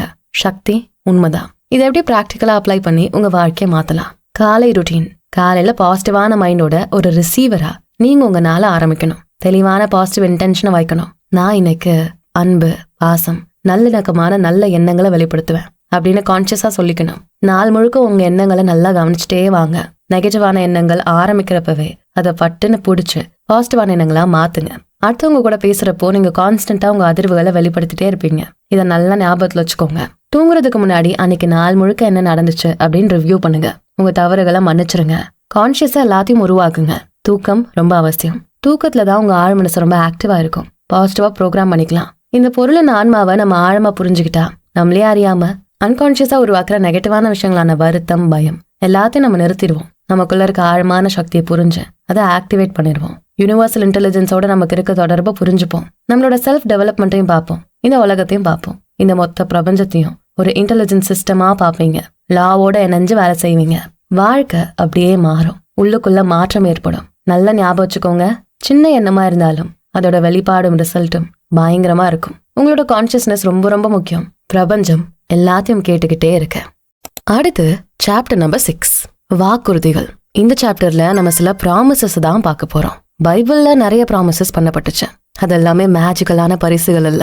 அதெல்லாம் மனுஷங்களோட நம்பிக்கைக்கும் சிந்தனைக்கும் ஏத்தபடி அவன் விதிகளோட இணைஞ்சதால நடந்த இயற்கையான விஷயம். நிறைய மக்கள் மதமும் தினசரி வாழ்க்கையும் தனித்தனி நினைச்சிட்டு இருக்காங்க. ஆனா தினசரி வாழ்க்கையும் இந்த மதங்கள்ல செய்யப்பட்ட சத்தியங்களும் உண்மை. வாழ்க்கை ஒரு முழுமையான அமைப்பு. ஒரே விதிகள் தான் ஆன்மீக ரீதியாவும் செயல்படும், நடைமுறையிலயும் செயல்படும். பைபிள் நிம்மதி, ஆரோக்கியம், பாதுகாப்பு இது எல்லாத்தையும் சாத்தியம் செஞ்சதுன்னா மனுஷனோட சிந்தனையும் அவன் இந்த விதிகளோட இணையறதும் இது எல்லாத்தையும் வெளிப்படுத்தும்னு நம்பிக்கை வேணும். எல்லா நேரமும் உங்களால வெறும் பாசிட்டிவான விஷயத்த மட்டுமே யோசிக்க முடியாது. அதே மாதிரி எல்லா நேரமும் நெகட்டிவான விஷயத்த மட்டும் யோசிக்க முடியாது.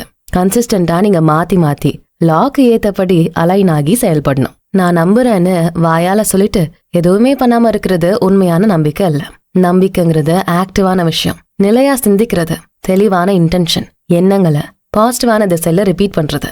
உங்க வார்த்தை நிலையா இருக்கணும். நீங்க ஏதாவது பாசிட்டிவா பேசுறீங்க ஆனா நெகட்டிவா யோசிச்சுக்கிட்டே இருக்கீங்கன்னா நெகட்டிவ் பேட்டர்ன் தான் வலிமையாகும். விதிகள் நீங்க எந்த பேட்டர்னை டாமினண்டா காட்டுறீங்களோ அதுக்கு தான் ரெஸ்பாண்ட் பண்ணும். எப்பவுமே டபுள் மைண்டடா இருக்கவே கூடாது. ஒரே திசையில தான் யோசிக்கணும். நம்ம மிக்ஸ்டா யோசிச்சோம்னா லா சரியில்லாம வேலை செய்யும். நிறைய மக்கள் ரிசல்ட்ஸ் பார்க்காம இருக்கிறதுக்கு காரணம் மக்கள் எல்லா சாத்தியங்களும் உண்மையாகணும்னு நினைச்சிட்டு இருக்காங்க. அவங்களோட சொந்த எஃபர்ட்ஸையே விட்டுடுறாங்க. உதாரணமா அவங்க நான் ஆரோக்கியமா இருக்கணும்னு பிரார்த்திக்கிறாங்க, ஆனா நோயை பத்தி மட்டுமே பேசுறாங்க. எனக்கு செல்வ வளம் வேணும்னு கேக்குறாங்க, ஆனா என்கிட்ட எதுவுமே இல்லையேன்னு தான் யோசிக்கிறாங்க. அவங்களுக்கு நிம்மதி வேணும், ஆனா எப்பவுமே பிரச்சனைகளுக்குள்ளேயே தலைய விடுறாங்க. நாங்க உண்மையா இருக்கோம்னு நினைக்கிறாங்க, ஆனா அவங்க விதைக்கிற விதை தப்பான விதையா இருக்கு. எண்ணங்கள் கிரியேட்டிவானது. நீங்க எந்த விஷயத்த ரிப்பீட்டடா யோசிக்கிறீங்களோ அதான் உங்களோட பேட்டர்னா மாறும். மனுஷன் என்ன நினைக்கிறானோ அதுவாதான் ஆமா. மனுஷங்க கடவுளோட சாயல்ல படைக்கப்பட்டதா கேள்விப்பட்டிருப்போம். அப்படின்னா அவங்க கிட்ட கிரியேட்டிவ் மென்டல் பவர் இருக்கு. இதான் அவங்களோட சொந்த சிந்தனையே வழிநடத்துது. நம்மள ஃபோர்ஸ் பண்ணிக்கிறது இல்ல, நம்மள மனரீதியா தயார்படுத்திக்கிறது. மனதளவுல ரொம்ப ஸ்ட்ரெயின் பண்ணிக்காதீங்க. பயத்தை நிறுத்துங்க. புத்திசாலித்தனத்தை அதிகப்படுத்த எஃபர்ட் போடுங்க. தன்னம்பிக்கையோட நம்ம போடுற எஃபர்ட்ஸ் எல்லாமே வேலை செய்யும். பயத்தோட நம்ம போடக்கூடிய எஃபர்ட்ஸ் நம்மள தான் ட்ரெயின் பண்ணும். ஆத்தர் ரொம்ப சிம்பிளான உதாரணம் தராரு. நீங்க உங்க கைகளை வச்சு மட்டுமே ஒரு பொருளை தூக்குனீங்கன்னா நீங்க சீக்கிரமே டயர்ட் ஆயிடுவீங்க. ஆனா ஏதாவது கருவி வச்சு, லீவர் வச்சு நீங்க தூக்குனா உங்க பவர் பன்மடங்கு ஆகும். நீங்க பிசிக்கல் லாவை பிரேக் பண்ணல, உங்க புத்திசாலித்தனத்தை யூஸ் பண்ணிக்கிறீங்க. நம்பிக்கையும் இதே வழியில தான் வேலை செய்யும். உங்க நம்பிக்கை ஹையர் லாவை சரியா யூஸ் பண்ணும். உண்மையான நம்பிக்கையை நம்ம புரிஞ்சுக்கிட்டாதான் அதோட சக்தி தெரியும். மக்கள் மதங்கள்ல கூறப்பட்ட சத்தியங்கள்ன்றாங்க, அதான் மனுஷங்களோட மோசமான நிலைக்கு தள்ளுது. தவிர்க்க முடியாத பல நோய்களை கூட குணப்படுத்த முடியும். இப்போ பல ஆபத்துகளை இப்போ கட்டுப்படுத்த முடியும். ஏன்னா நமக்கு விதிகள் தெரியும், எண்ணங்களோட சக்தி தெரியும். ஆனா நம்ம ஏன் புரிதலை கம்மியாவே வச்சிருக்கோம்? கொஞ்சம் விரிவாக்கி நம்ம நம்பிக்கையும் அதிகப்படுத்தலாம் தானே. உங்க வாழ்க்கையில அதிக ரிசல்ட்ஸ் வேணும்னா உங்க சிந்தனை விரிவாகணும். சின்னதா பயத்தோடய நீங்க சிந்திச்சுட்டு இருந்தா உங்க லைஃப் சுருக்கமா தான் இருக்கும். அதே நம்பிக்கையோட உங்க வளர்ச்சியை நீங்க ஃபோக்கஸ் பண்ணா உங்க லைஃபே எக்ஸ்பேண்ட் ஆகும். சத்தியங்கள் விதைகள் மாதிரி, யூனிவர்சல் கிரியேட்டிவ் லா மணல் மாதிரி. உங்க நம்பிக்கை தான் விதைக்கிறதுக்கான சூழல் மாதிரி. நீங்க விதைய விதைச்சிட்டு நம்பிக்கையே இல்லாம அதை தோண்டி தோண்டி பார்த்தா எந்த வளர்ச்சியும் இருக்காது. அதே நெகட்டிவான எண்ணங்களை வச்சு மணலை பாய்சன் பண்ணாலும் வளர்ச்சி இருக்காது. வளரணும்னா அதுக்கு பொறுமை, நம்பிக்கை, கன்சிஸ்டன்சி எல்லாமே வேணும். உடனே ரிசல்ட் வேணும்னு மக்கள் ஓடுறாங்க. ஆனா நல்ல ரிசல்ட்டுக்கு கொஞ்சம் டைம் ஆகும். ஒரு மரம் வளர பல வருடங்கள் ஆகுது. ஒரு நிலையான கட்டிடத்தை கட்ட டைம் ஆகுது. முழு மாற்றம் வேணும்னா அதுக்கும் டைம் வேணும். விதை ஒரு முறை வேர் பிடிச்சிட்டா நீங்களே நினைச்சாலும் அதோட வளர்ச்சியை தடுத்து நிறுத்த முடியாது. நம்பிக்கை நடக்கிற ப்ராசஸ் நிறுத்தாது, அது அந்த ப்ராசஸ் நடக்கிறப்போ நம்பிக்கை கொடுக்கும். இந்த விதிகள் ப்ராமிசஸ் எல்லாம் நீங்க நம்புனா 2 நன்மைகள் கிடைக்கும். 1, உங்க பதட்டம் குறையும். ஏன்னா நீங்க ரிசல்ட்ஸ் எல்லாம் எப்படி உருவாகுதுன்னு புரிஞ்சுப்பீங்க. 2, வாழ்க்கை மேல இருக்க ஆர்வம் அதிகமாகும். மதங்கள்ல கூறப்படுற வாக்குறுதிகள் எல்லாம் வாழ்க்கைய தரமானதா மாத்தும். அண்ட் சில ப்ராமிசஸ் நம்ம கவனமா பார்க்கணும். சம்டைம்ஸ் இந்த மதங்கள்ல பைபிள்ல சொல்லப்படுற ப்ராமிசஸ நம்ம தவறா புரிஞ்சுப்போம். வார்த்தைகள் கிரியேட்டிவானதுதான், ஆனா விதியோட இணையறப்போ மாற்றம் நடக்கும். கிரியேட்டிவ் பவர் சில மக்களுக்கு மட்டும் கொடுக்கப்படல. அவ்வளோ ரேரான பரிசெல்லாம் அது இல்ல. எல்லா மக்களுக்கும் இது இருக்கு. எல்லாராலையும் கிரியேட்டிவா சிந்திக்க முடியும். நம்ம சிந்திக்கிறதே ஒரு கிரியேட்டிவ் பவர் தான். இது மனிதனோட இயற்கை குணத்தோட ஒரு பகுதி. இந்த ப்ராமிசஸ் எல்லாம் மனுஷங்களுக்கு சக்தியை கொடுக்கல, ஆல்ரெடி அவங்களுக்குள்ள இருக்க சக்தியை தான் வெளிப்படுத்துது. எப்படி இந்த சக்தியை தெளிவா புத்திசாலித்தனத்தோட இயற்கை விதிக்கு இணக்கமா யூஸ் பண்றதுன்னு இந்த வாக்குறுதிகள் நமக்கு சொல்லி தருது. ஆனா இந்த சக்தியை நம்ம ரொம்ப கவனமா யூஸ் பண்ணணும்.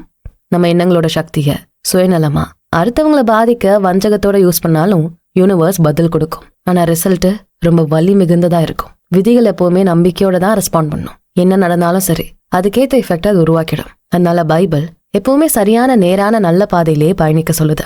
அதுக்காக கண்மூடித்தனமா எல்லாத்தையும் நம்ப வேண்டாம். புரிஞ்சு வாழ்க்கையோட அடிப்படை கொள்கைகளை அறிஞ்சு செயல்படுறதுதான் இந்த சரியான பாதையில பயணிக்கிறது. இதை ஒரு மனுஷன் இழந்துட்டா அவனோட கிரியேட்டிவ் பவர் ரொம்ப ஆபத்தானதா மாறிடும். அடுத்தவங்களை கஷ்டப்படுத்தி, அடுத்தவங்களை கீழே தள்ளி, அடுத்தவங்களோட நல்லதை பறிச்சு நம்ம வெற்றி அடைய நினைக்க கூடாது. இது நமக்கே ஆபத்தாகும். வாழ்க்கையோட விதி ஒரு முழுமையான சிஸ்டம்குள்ள வரும், ஒற்றுமைக்குள்ள வரும். ஒரு ஆளுக்கு நன்மை கிடைச்சா எல்லாருக்கும் பலன், ஒரு ஆளுக்கு கெட்டது நடந்தா எல்லாருக்கும் கெட்ட தாக்கம் ஏற்படும். நம்ம எண்ணங்கள் இன்டென்ஷனலா சரியா இருந்தாதான் நம்ம லா இணக்கமா வேலை செய்யும். ஒற்றுமையோட முக்கியமான வெளிப்பாடா காதல, அன்பதான் சொல்றாங்க. லவ்ங்கிறது வெறும் உணர்ச்சி இல்ல, இது வாழ்க்கையோட ஒரு அங்கீகாரம். ஒரே லைஃப் ஃபோர்ஸ் தான் உங்களுக்குள்ளயும் ஓடுது, மத்தவங்களுக்குள்ளயும் ஓடுது. இதை நீங்க புரிஞ்சுக்கிட்டீங்கன்னா உங்க எண்ணங்கள், நீங்க பேசுற வார்த்தைகள் எல்லாமே மாறும். பிரச்சனையே இல்லாம நல்லிணக்கத்தோட எல்லாரோடயும் இருப்பீங்க. பால் சொல்றாரு, ஒருத்தனுக்கு மலையவே அசைக்க முடியுங்கிற நம்பிக்கை இருந்தாலும் அன்பு இல்லாம எதுவுமே பண்ண முடியாது. அன்பு இல்லாத நம்பிக்கை எந்த பேலன்ஸும் இல்லாத சாதாரண பவர் மாதிரி. எந்த டிரெக்ஷனும் இருக்காது, எந்த எனர்ஜியும் இருக்காது. அன்பு நம்ம நம்பிக்கையை ரீப்ளேஸ் பண்ணாது, நம்ம நம்பிக்கையை முழுமைப்படுத்தும். நம்பிக்கையும் அன்பும் ஒன்னா இணைஞ்சு வேலை செஞ்சா நம்மளோட சக்தி, அதாவது எண்ணங்களின் சக்தி, பாதுகாப்பா, நிலையா, நன்மை தரக்கூடியதா இருக்கும். நம்பிக்கையும் அன்பும் இணைஞ்சா ப்ராமிசஸ், சூப்பரான ரிசல்ட்ஸை உருவாக்க ஆரம்பிக்கும். நான் மட்டுமே பலனடையணும்னு நினைக்காம இருக்க மனுஷன்தான் இந்த பிரபஞ்சத்துல நடக்கிற எல்லா நல்லதுக்குமான மீடியமா இருப்பான். அதுக்காக நடக்கிற எல்லாத்தையும் நம்ப சொல்லலாம், நல்லா ஆராய்ஞ்சு முழுசா புரிஞ்சு நம்பணும். ஒரு மனுஷன் பிளான் பண்றான், சிந்திக்கிறான், முடிவெடுக்கிறான், செயல்படுறான் அப்படின்னா அது பயத்தால இல்லாம நம்பிக்கையால இருக்கணும். அவங்களோட எண்ணங்கள் தனியானது இல்ல, அது ஆழமான கொள்கைகளோட வெளிப்பாடு. டொமினியன் அப்படிங்கிறது நம்மளை வழிநடத்தக்கூடிய சக்திகளை புரிஞ்சுக்கிறது, புத்திசாலித்தனத்தோட புரிஞ்சுக்கிறது. மனுஷங்களால லாவை உருவாக்க முடியாது, ஆனா லா எப்படி வெளியாகுது அப்படிங்கறத அவங்களால புரிஞ்சுக்க முடியும். இந்த டொமினியனை மனுஷன் விதிகளோட யூஸ் பண்ணா விதி அதுக்கேத்த நம்பகமான பதில கொடுக்கும். கடவுளை நம்ப அவரும் மனசுக்கு ஆசைப்பட்ட எல்லாத்தையும் கொடுப்பார் அப்படிங்கிற இந்த வரிய நிறைய மக்கள் தப்பா புரிஞ்சிருக்காங்க. நம்ம என்ன நினைச்சாலும், என்ன ஆசைப்பட்டாலும் கடவுள் தந்துருவாரு அப்படின்னு நினைக்கிறாங்க. ஆனா இதுக்கு ஆழமான அர்த்தம் இருக்கு. வாழ்க்கையோட கொள்கைகளை நம்ம உண்மையா சார்ந்து இருக்கப்போ, அதை நம்ம புரிஞ்சு வெளிப்படுத்துறப்போ நம்ம ஆசைகளே மாறும். ஆசைகள் தெளிவாகும், சுயநலம் கம்மியாகும். நீங்க தேவையில்லாத விஷயங்கள் வேணும்னு நினைக்கவே மாட்டீங்க. எது இயற்கைக்கும் பிரபஞ்ச விதிகளுக்கும் விளக்கமாகுதோ அதுதான் நீங்க எதிர்பார்ப்பீங்க. சத்தியங்கள் எல்லாம் சுயநலத்தை அதிகரிக்கிற வகையில இருக்காது, நம்மளோட ஆசைகளை மாத்தி அமைக்க தான் இருக்கும். ப்ராமிசஸ் எல்லாமே பிராக்டிக்கல் தான், நம்ம தினசரி வாழ்க்கைக்கு தான் இது வேலை செய்யும். ஆரோக்கியம், செல்வம், நிம்மதி, வாழ்க்கை எல்லாத்துலயும் இந்த சத்தியங்கள் அப்ளை ஆகும். ஆனா நம்மளோட சத்தியங்கள் சில நேரம் தோக்கும். அதுக்கு காரணம் பொய்யான சத்தியம்னாலேயோ இல்ல விதி தப்பானதுனாலேயோ இல்ல, நம்மளோட புரிதலும் நம்ம அப்ளை பண்ண விதமும் தான். நம்ம உடனே இந்த வாக்குறுதிகளை அப்ளை பண்ணாம தள்ளி போட்டுக்கிட்டே இருக்கும், அதான் தப்பாக இருக்கு. நம்ம தோல்வி கூட நமக்கு நிறைய கத்துக் கொடுக்கும். ஒவ்வொரு தோல்வியும் நம்ம எங்க எல்லாத்தையும் சரியா புரிஞ்சுக்கணும்னு கத்துக் கொடுக்கும். சோ பைபிளும் மத்த மத கோட்பாடுகளும் நம்மளோட இயற்கையான ஆயுதமா தான் இருக்கு. கடவுள் நேரடியா உதவி பண்றாரு, நம்பிக்கை நம்மள செயல்பட வைக்குது. நம்ம எப்பவுமே பெருசா சிந்திக்கணும். சின்ன வயசுல இருந்தே சின்னதா கத்துக்கிட்டா போதும் தான் ட்ரெயின் பண்ணப்பட்டிருக்கோம். விதி எல்லையற்றது, ஆன்மா எல்லையற்றது. சோ வாய்ப்புகளும் எல்லையற்றதா தான் இருக்கும். நம்ம அறிவு தான் நமக்கு பொறுப்பை கொடுக்கும். இதை நம்ம புரிஞ்சுக்கிட்டா எதையும் நம்ம தவிர்க்க மாட்டோம். சின்னதா ஆரம்பிங்க. உடல் ஆரோக்கியம், செல்வம், உறவுகள்னு சின்னதா ஆரம்பிங்க. ஒரே ஒரு விதைய நுணுக்கமா விதைங்க, அதை நல்லா வளருங்க. ரிசல்ட்ஸை கவனிங்க. நம்ம அனுபவங்கள் மூலமா தான் நம்பிக்கைகள் ஸ்ட்ராங்கா வளரும். தினமும் நம்ம பயிற்சி செய்யணும். காலையில எழுந்து நல்ல இன்டென்ஷன் வைக்கணும். அன்னைக்கு நாள் முழுக்க நான் விழிப்புணர்வோட இருப்பேன்னு ஸ்ட்ராங்கா சொல்லணும். சாயந்தரம் எல்லாத்தையும் ரிவ்யூ பண்ணணும். நம்ம கன்சிஸ்டன்சியோட இருந்தா மாற்றங்கள் பெருசா இருக்கும். என்னைக்கோ இல்ல, இன்னைக்கே நாம இந்த நம்பிக்கைய ஆரம்பிக்கணும். அடுத்து சாப்டர் நம்பர் 7, மரணம் மற்றும் அழியாமை. லைஃப்ல 2 விஷயம் கேரண்டி. ஒன்னு சாவு, இன்னொன்னு வரி. இது ஒரு பழமொழியாவே யூஸ் பண்ணுவாங்க. ஒரு மனுஷன் வரி கட்டுறதையும் தவிர்க்க முடியாது, சாவையும் தவிர்க்க முடியாது. இது ரெண்டுமே தவிர்க்கவே முடியாத ரியாலிட்டிஸ். ஆனா ஆத்தர் ஒரு பவர்ஃபுல்லான கேள்வி கேட்கிறாரு. சாவுங்கிறது படைப்போட ஒரிஜினல் டிசைனா? இந்த பிரபஞ்சத்துல சாவுங்கிற ஒரு விஷயம் டிசைன் பண்ணி படைக்கப்பட்டதா? மக்குறது, அழியிறது, முடியறது இதெல்லாமே ரியாலிட்டியில உண்மையாவே இருக்க விஷயங்கள் தானே? இல்ல நம்ம மனுஷ சிந்தனை தப்பா இருக்கா? பயத்தால இது எப்படி புரிஞ்சுக்கிறோமா? தவறான புரிதலா இது? இது ஜஸ்ட் பிலாசபி கொஸ்டின் இல்ல, சிந்தனைய தூண்டுற கேள்வி இது. இந்த ஸ்பிரிச்சுவல் பிலாசபி என்ன சொல்லுதுன்னா, சாவுங்கிறது ஒரிஜினலா உருவாக்கப்பட்ட விதி இல்ல, அது பின்னாடி கிடைக்கிற ரிசல்ட் தான். தப்பான அமைப்பால உருவான ரிசல்ட். மனுஷன் கான்சியஸ்னஸோட சிங்க் ஆகாம போனதுனால வந்த ரிசல்ட் தான் அந்த சாவு. ஆத்தர் சிம்பாலிக்கா பிப்ளிக்கல் ஈடன் ஸ்டோரி யூஸ் பண்ணி எக்ஸ்பிளைன் பண்றாரு. அதை அப்படியே எடுக்க வேண்டாம், சிம்பாலிக்கா பார்க்கணும்னு சொல்றாரு. அர்த்தம் என்னன்னா, படைப்புகள் அழியறதுக்காக உருவாக்கப்படல. மனுஷனோட கான்சியஸ்னஸ் நிஜ வாழ்க்கை கொள்கைகளோட இணைக்கப்பட்டிருந்தது. ஆனா தவறான சிந்தனை முறை, தவறான திசையில நம்ம விழிப்புணர்வு இருந்தது, இதெல்லாம் வந்ததுக்கு அப்புறம் தான் இந்த சாவு அழிவுங்கிறது ஆக்சுவலா உள்ள வந்தது. ஆத்தர் ஒரு சிம்பிளான எக்ஸாம்பிள் கொடுக்குறாரு. மல்டிப்ளிகேஷன் ரிவர்ஸ் பண்ணா டிவிஷன் வரும். காஸ் இன்வெர்ட் ஆனா எஃபெக்ட் இன்வெர்ட் ஆகும். அதாவது காரணி மாறினா விளைவுகள் மாறும். ஒற்றுமை இருந்தா வளர்ச்சி, வாழ்க்கை, விரிவு எல்லாமே கிடைக்கும். அதுவே பிரிவு இருந்தா சாவு, மன உளைச்சல் தான் கிடைக்கும். சோ சாவுங்கிறது இயற்கையோட ஒரிஜினல் விதி இல்ல, மாற்றப்பட்ட அலைன்மெண்டோட ரிசல்ட் தான் அப்படின்னு ஆத்தர் சொல்றாரு. இப்படி சொன்னா மக்கள் உடனே என்ன சொல்லுவாங்க? எல்லாரும் செத்து தானே இருக்காங்க, சோ சாவுங்கிறது யூனிவர்சல், இயற்கையான தவிர்க்க முடியாத விஷயம்னு சொல்லுவாங்க. ஆனா ஆத்தர் இதை சேலஞ்ச் பண்றாரு. அவர் என்ன சொல்றாருன்னா, கடந்த கால அனுபவங்கள் எதுவும் நம்மளோட வாய்ப்புகளை குறிக்காது. நமக்கு முன்னாடி இருந்த தலைமுறைகள் வானத்துல பறக்கிற விமானம்லாம் உருவாக்கப்பட வாய்ப்பே இல்லைன்னு சொன்னாங்க. மனுஷனால வானத்துல பறக்கவே முடியாதுன்னு நம்பினாங்க. ஆனா அது இப்ப ரொம்ப நார்மல் ஆயிடுச்சு. சோ முன்னாடி கடந்த காலத்துல நடந்ததுதான் நடக்கும்னு நம்ம நம்பக்கூடாது. புதுசா ஒரு விஷயம் ஏன் நடக்கக்கூடாதுன்னு யோசிக்கணும். அடுத்ததா ஆத்தர் சொல்ற முக்கியமான விஷயம், ஃபோர்ஸ் தன்னை தானே நிறுத்திக்காது, எனர்ஜி தன்னோட செயலை கேன்சல் பண்ணிக்காது. மின்சாரம் பாயறது நின்னுருச்சுன்னா அதுக்கு 2 ரீசன் தான் இருக்கும். ஒன்னு, சோர்ஸ் காலியாகி இருக்கும், இல்ல ஏதோ ஒண்ணு அதை ஃப்ளோ ஆக விடாம தடுத்துட்டு இருக்கும். வாழ்க்கையோட மூலாதாரம் எல்லையே இல்லாம இருக்குன்னா அது காலியாக வாய்ப்பே இல்லை. அப்ப வாழ்க்கையோட அந்த ஃபோர்ஸ் நிக்குதுன்னா அதுக்கு ஏதோ ஒரு தடம் மட்டும்தான் காரணமா இருக்கும். இந்த ஐடியாவை ஓம்ஸ் லா எக்ஸாம்பிள்ல எக்ஸ்பிளைன் பண்றாரு author. Current equals energy divided by resistance. Resistance அதிகமானா கரண்ட் கம்மி, ரெசிஸ்டன்ஸ் கம்மினா கரண்டோட ஃப்ளோ அதிகமா இருக்கும். இந்த ஃபார்முலாவை அப்படியே ஆன்மீக ரீதியா அப்ளை பண்றாரு. Spirit equals energy, matter equals inertia. Resistance அதிகம்னா வாழ்க்கையோட வெளிப்பாடுகள் பலவீனம் ஆயிரும். இனர்ஷியா அதிகமா இருந்தா வாழ்க்கையில சாவு அனுபவங்கள் கிடைக்கும். மனுஷனோட உடல்ல கார்பன், ஹைட்ரஜன், ஆக்சிஜன்னு நிறைய வேதியியல் கூறுகள் இருக்கு. இதை மட்டும் வச்சு நம்மளால எண்ணங்களை உருவாக்க முடியும். நம்மளோட விழிப்புணர்வு, கான்சியஸ்னஸ் எதையுமே உருவாக்க முடியாது. சோ கண்டிப்பா பின்னாடி ஏதோ ஒண்ணு இருக்கு, அதுதான் நம்ம மனுஷனோட எண்ணங்களை உருவாக்குதுன்னு சொல்றாரு. மனுஷன் ஒரு லேயர்ல படைக்கப்படல, பல லேயர்ஸ்ல படைக்கப்படுறான். நம்பர் 1 பிசிக்கல் பாடி, நம்ம உடல், கண்ணுக்கு தெரியிற உடல். நம்பர் 2 எத்தேரிக் பாடி, நம்ம பார்க்க முடியாது உள்ள இருக்கிற ஒரு உடல். நம்பர் 3 வைட்டல் சோல், உள்ளுணர்வால இயங்குற ஒரு life force. Number 4 thinking mind, கான்சியஸ்னஸோட காரணி. இப்படி பல லேயர்ஸ்ல தான் மனுஷன் படைக்கப்பட்டிருக்கான். இதுல 3ஆவதா இருக்க வைட்டல் சோல் பத்தி அவர் ரொம்ப இன்ட்ரெஸ்டிங்கா எக்ஸ்பிளைன் பண்றாரு. இது ஆட்டோமேட்டிக் சர்வைவல் மெக்கானிசம், எந்த காரணியையும் விளக்காம ரியாக்ட் பண்ற லேயர். உதாரணமா, ஒரு துணிய பாம்புன்னு நம்ம தப்பா நினைச்சுக்கிட்டு அம்மாடின்னு ஒரு ஜம்ப் அடிப்போம். மூளைக்கு இதுதான்னு காரணிப்படுத்த தெரியாமலே நடக்கிற செயல். இது வைட்டல் சோல் உள்ளுணர்வால நடத்துற செயல் தான். எத்தேரிக் பாடி அப்படின்னா நம்ம உடலுக்கும் மைண்டுக்கும் இடையில இருக்க பாலம் மாதிரி. நம்ம எண்ணங்களோட அதிர்வை நரம்போட சிக்னலா மாத்திர நடு லேயர். இது இல்லைன்னா நம்ம எண்ணங்கள் எது மேலேயும் தாக்குதல் நடத்த முடியாது. ஒரு ஓவியத்துக்கு கலர் பென்சில் எப்படி கருவியோ அந்த மாதிரி எண்ணங்களுக்கு இது கருவி, மீடியம். சைக்கிக் ரிசர்ச் எக்ஸ்பெரிமெண்ட்ஸ்ல கூட மனுஷனோட இன்ஃப்ளூயன்ஸ் உடலை தாண்டி வெளியே விரிவாக முயற்சிக்குதுன்னு கண்டுபிடிக்கப்பட்டிருக்கு. அதனால ஈத்தர் பாடியோட கான்செப்டை சப்போர்ட் பண்றாங்க. மிருகங்கள் மோஸ்டா உள்ளுணர்வால தான் வேலை செய்யும், சுயமா பகுத்தறிவோட சிந்திக்காது. மனுஷனுக்கு எக்ஸ்ட்ரா கொடுக்கப்பட்ட பரிசு தான் இந்த பகுத்தறிவு. அவனால ஒன்னு சிந்திச்சு அதை பிரதிபலிச்சும் பார்க்க முடியும், அதை நல்லா அனலைஸ் பண்ண முடியும், தேர்வு செஞ்ச இந்த தசைதான்னு போக முடியும். இந்த பகுத்தறிவு தான் மனுஷனோட பரிணாம வளர்ச்சியே. எண்ணங்கள் திசையை நோக்கி தான் செயல்படும், எண்ணங்கள் திசையை நோக்கி தான் செயல்படும். இதான் டாமினேட் பண்ணணும்னா அந்த திசைக்கு போகும். எண்ணங்களை நம்ம உடல் ரீதியான விஷயமா மட்டும் மாத்தாம அதை மேலோங்கி செயல்பட வைக்க முடியாது. எண்ணங்கள் மேல இருக்க ஹையர் சோர்ஸோட இணக்கமான லைஃப் எனர்ஜி உடல் முழுக்க பரப்பப்படும். எல்லாமே இங்க ஒன்னோட தொடர்பு கொண்டதுதான். நம்ம நரம்பு மண்டலத்தை எடுத்துக்கங்க. அதுல முற்பட்டு செயல்படுற நரம்பு மண்டலம் சுயநினைவோட கண்ட்ரோல் பண்ணும். முற்படாம இயங்குற நரம்பு மண்டலம் ஆட்டோமேட்டிக்கா உடலை பாதுகாத்து ரிப்பேர் பண்றது, இதெல்லாம் செய்யும். நம்ம எண்ணங்களும் இந்த ஆட்டோமேட்டிக் சிஸ்டம்ல தான் உடல் முழுக்க இயங்கும். சோ தொடர்ந்து நம்ம நம்பக்கூடிய பேட்டர்ன்ஸ், எதிர்பார்ப்புகள் இதெல்லாம் உடல் மேல தாக்கத்தை ஏற்படுத்தும். இது ஆழ் மனசையே ப்ரோக்ராம் பண்ற மாதிரி. உடலோட உருமாற்றத்துக்கு காரணம் அதிர்வுகளோட தாக்கம் தான் சொல்றாரு. சோ நம்ம அந்த அதிர்வுகளை பயன்படுத்த நிறைய கத்துக்கணும். இப்போ அடுத்ததா ஒரு முக்கியமான கேள்வி, சாவுக்கு அப்புறம் என்ன நடக்கும்? எது உயிர் வாழும்? உடல் மக்கும், ஆனா ஈத்தர் பாடி மக்காம இருக்கலாம். வைட்டல் சோல் ரொம்ப நீண்ட காலம் இருக்கலாம். அப்போ ஒரு உடல் மக்குனாலும் ஒரு ஆன்மாவுக்கு என்னைக்குமே இறப்பு இல்ல. தனி மனுஷன் காலத்துக்கும் வாழறான், சாவுக்கு அப்புறம் கூட வாழறான். நம்ம சிந்திக்கக்கூடிய மைண்ட் தான் நம்மளோட சர்வைவல் எலிமெண்ட். நம்ம சுயநினைவோட பகுதி இதுதான். மனிதனோட இறப்புக்கு அப்புறம் அந்த வாழ்க்கைய அவன் எப்படி பாக்குறானோ, எந்த அடையாளமா பாக்குறானோ அதான் உண்மையா இருக்கும். உடல் இல்லாம வெறும் ஆன்மா மட்டும் இருக்கப்போ எம்டியா இருக்க ஃபீல் வரும். எண்ணங்களோட அலைகள் தான் இதையும் இயக்கும்.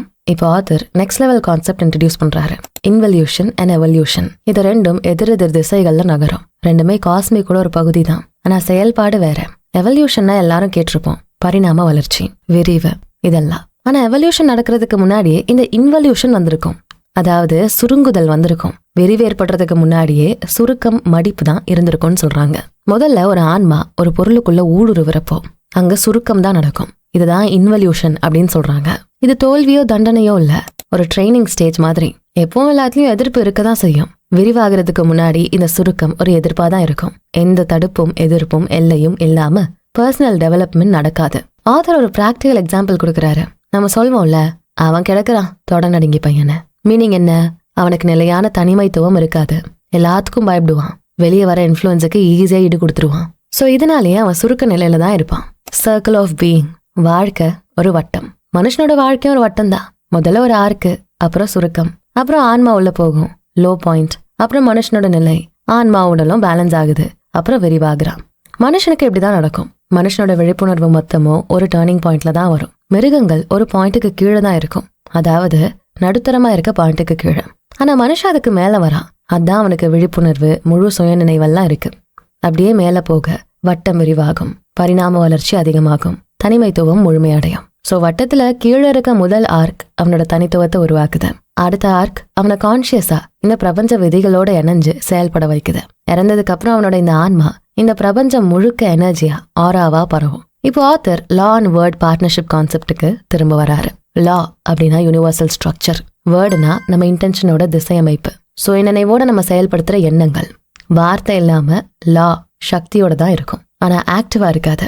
லா இல்லாம இந்த வார்த்தைகள் வேலையை செய்யாது. சோ ரெண்டுமே ஒன்னு சேர்ந்து பார்ட்னர் ஆனாதான் இங்க கிரியேஷனே நடக்கும். புனித நூல்கள், மத நூல்கள் எல்லாத்துலயும் இததான் நமக்கான இன்ஸ்ட்ரக்ஷன் மேனுவல் மாதிரி கொடுத்திருப்பாங்க. விதிகள் எல்லாம் வடிவமைப்பு எக்ஸ்பிளைன் பண்ணோம். வார்த்தைகளை இப்படியெல்லாம் யூஸ் பண்ணணும்னு இந்த புனித நூல்கள் நமக்கு கத்துக் கொடுக்கும். நம்ம எங்கெல்லாம் சுயநினைவோட நடந்துக்கிறோமோ அங்கெல்லாம் ஒரு மீடியம் வேணும். அதுக்குதான் நம்ம உடல் கருவி மாதிரி செயல்படும். சோ மறுபடியும் உயிர் தெழுதல் பாசிபிளா? ஒரே உடல் கிடைக்காம போகலாம், ஆனா ஆன்மா மூலமா வேற ஒரு பொருள் மூலமா உயிர் தழ முடியும். இது விதிக்கு முரணானது இல்ல, இது வைப்ரேஷன் அதிகமானதால நடக்கிறது. நானி படத்துல ஹீரோட ஆன்மா ஒரு ஈக்குள்ளதான் இருக்கும். காருக்குள்ள பேய் இருக்கிறது, பொருட்கள்ல பேய் இருக்கிறது, இதெல்லாம் பாசிபிள் தான். ஆனா அதுக்கு ஆன்மாவோட வைப்ரேஷன் அதிகமா இருக்கணும். இந்த உயிர் தெழுதலுக்கு கான்சியஸ்னஸ் ரொம்ப அவசியமானது. ஈகோ, இதை நம்மளோட பெயர், வரலாறு, சமூக அடையாளமா மட்டும் வச்சா அது போதாது. ஈகோ விரிவாகணும். இந்த பிரபஞ்சம் முழுக்க பெரு வாழ்வா விரிவாகணும். சின்ன விஷயத்த மட்டும் தூண்டினா மாற்றம் வராது, ஒரு கட்டத்தை அதிகமாக்குனா வட்டம் வராது. சோ பிரின்சிபல் இங்க மாறணும். நம்ம ஜாமெட்ரிக்கலா நிறைய மாற்றங்களை செய்யணும். அதே மாதிரிதான் இந்த பிரபஞ்சத்துல மனுஷனோட ஒவ்வொரு இயக்கம், ஆன்மா எல்லாத்தையும் புரிஞ்சுக்கணும். செத்ததுக்கு அப்புறமா உயிர் பிச்சு எழுதுறது, சாவே இல்லாத வரம், இதெல்லாம் அற்புதம் இல்ல, இது விதிப்படி நடக்கலாம். வார்த்தைகளை சரியா உபயோகிச்சா பிரபஞ்ச விதிகளோட இணக்கமான ரிசல்ட் பெருசா கிடைக்கும். கால வரிசையில நம்மளால இதான்னு எக்ஸாக்டா கணிக்க முடியாது, ஆனா அதை நம்ம ஆன்மாக்கள் மூலமா, ஈத்தர் பாடி மூலமா ஆக்சஸ் பண்ண முடியும். முதல்ல விதிகள், அதோட கொள்கைகள், இதெல்லாம் நம்ம புரிஞ்சு நடக்கணும். இதான் முதல் ஸ்டெப். மனுஷங்களோட சுயநினைவு இந்த படைப்புகளோட இணையம். கருவிகள் ஏற்கனவே இருக்கு. விதிகளோட வடிவமைப்பு, வார்த்தைகள், எண்ணங்களோட செயல்பாடு, இதெல்லாம் தான் நம்ம கருவிகள். நம்ம உடல் மட்டும் இல்ல, கான்சியஸ்னஸும் சேர்ந்தவங்க தான். அது ஆழமா இருக்கும். கான்சியஸ்னஸோட தரத்தை சார்ந்துதான் நம்ம வாழ்க்கையே இருக்கும். சாவுங்கிறது முடிவல்ல, இது ஒரு மாற்றமான ஸ்டேஜ்.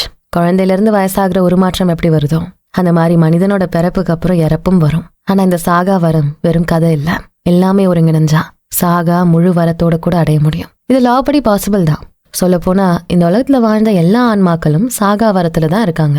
என்ன, அவங்க உடல் தான் மக்கிருச்சு, அவங்களோட 4 லேயர்ல ஒரு லேயர் போயிடுச்சு.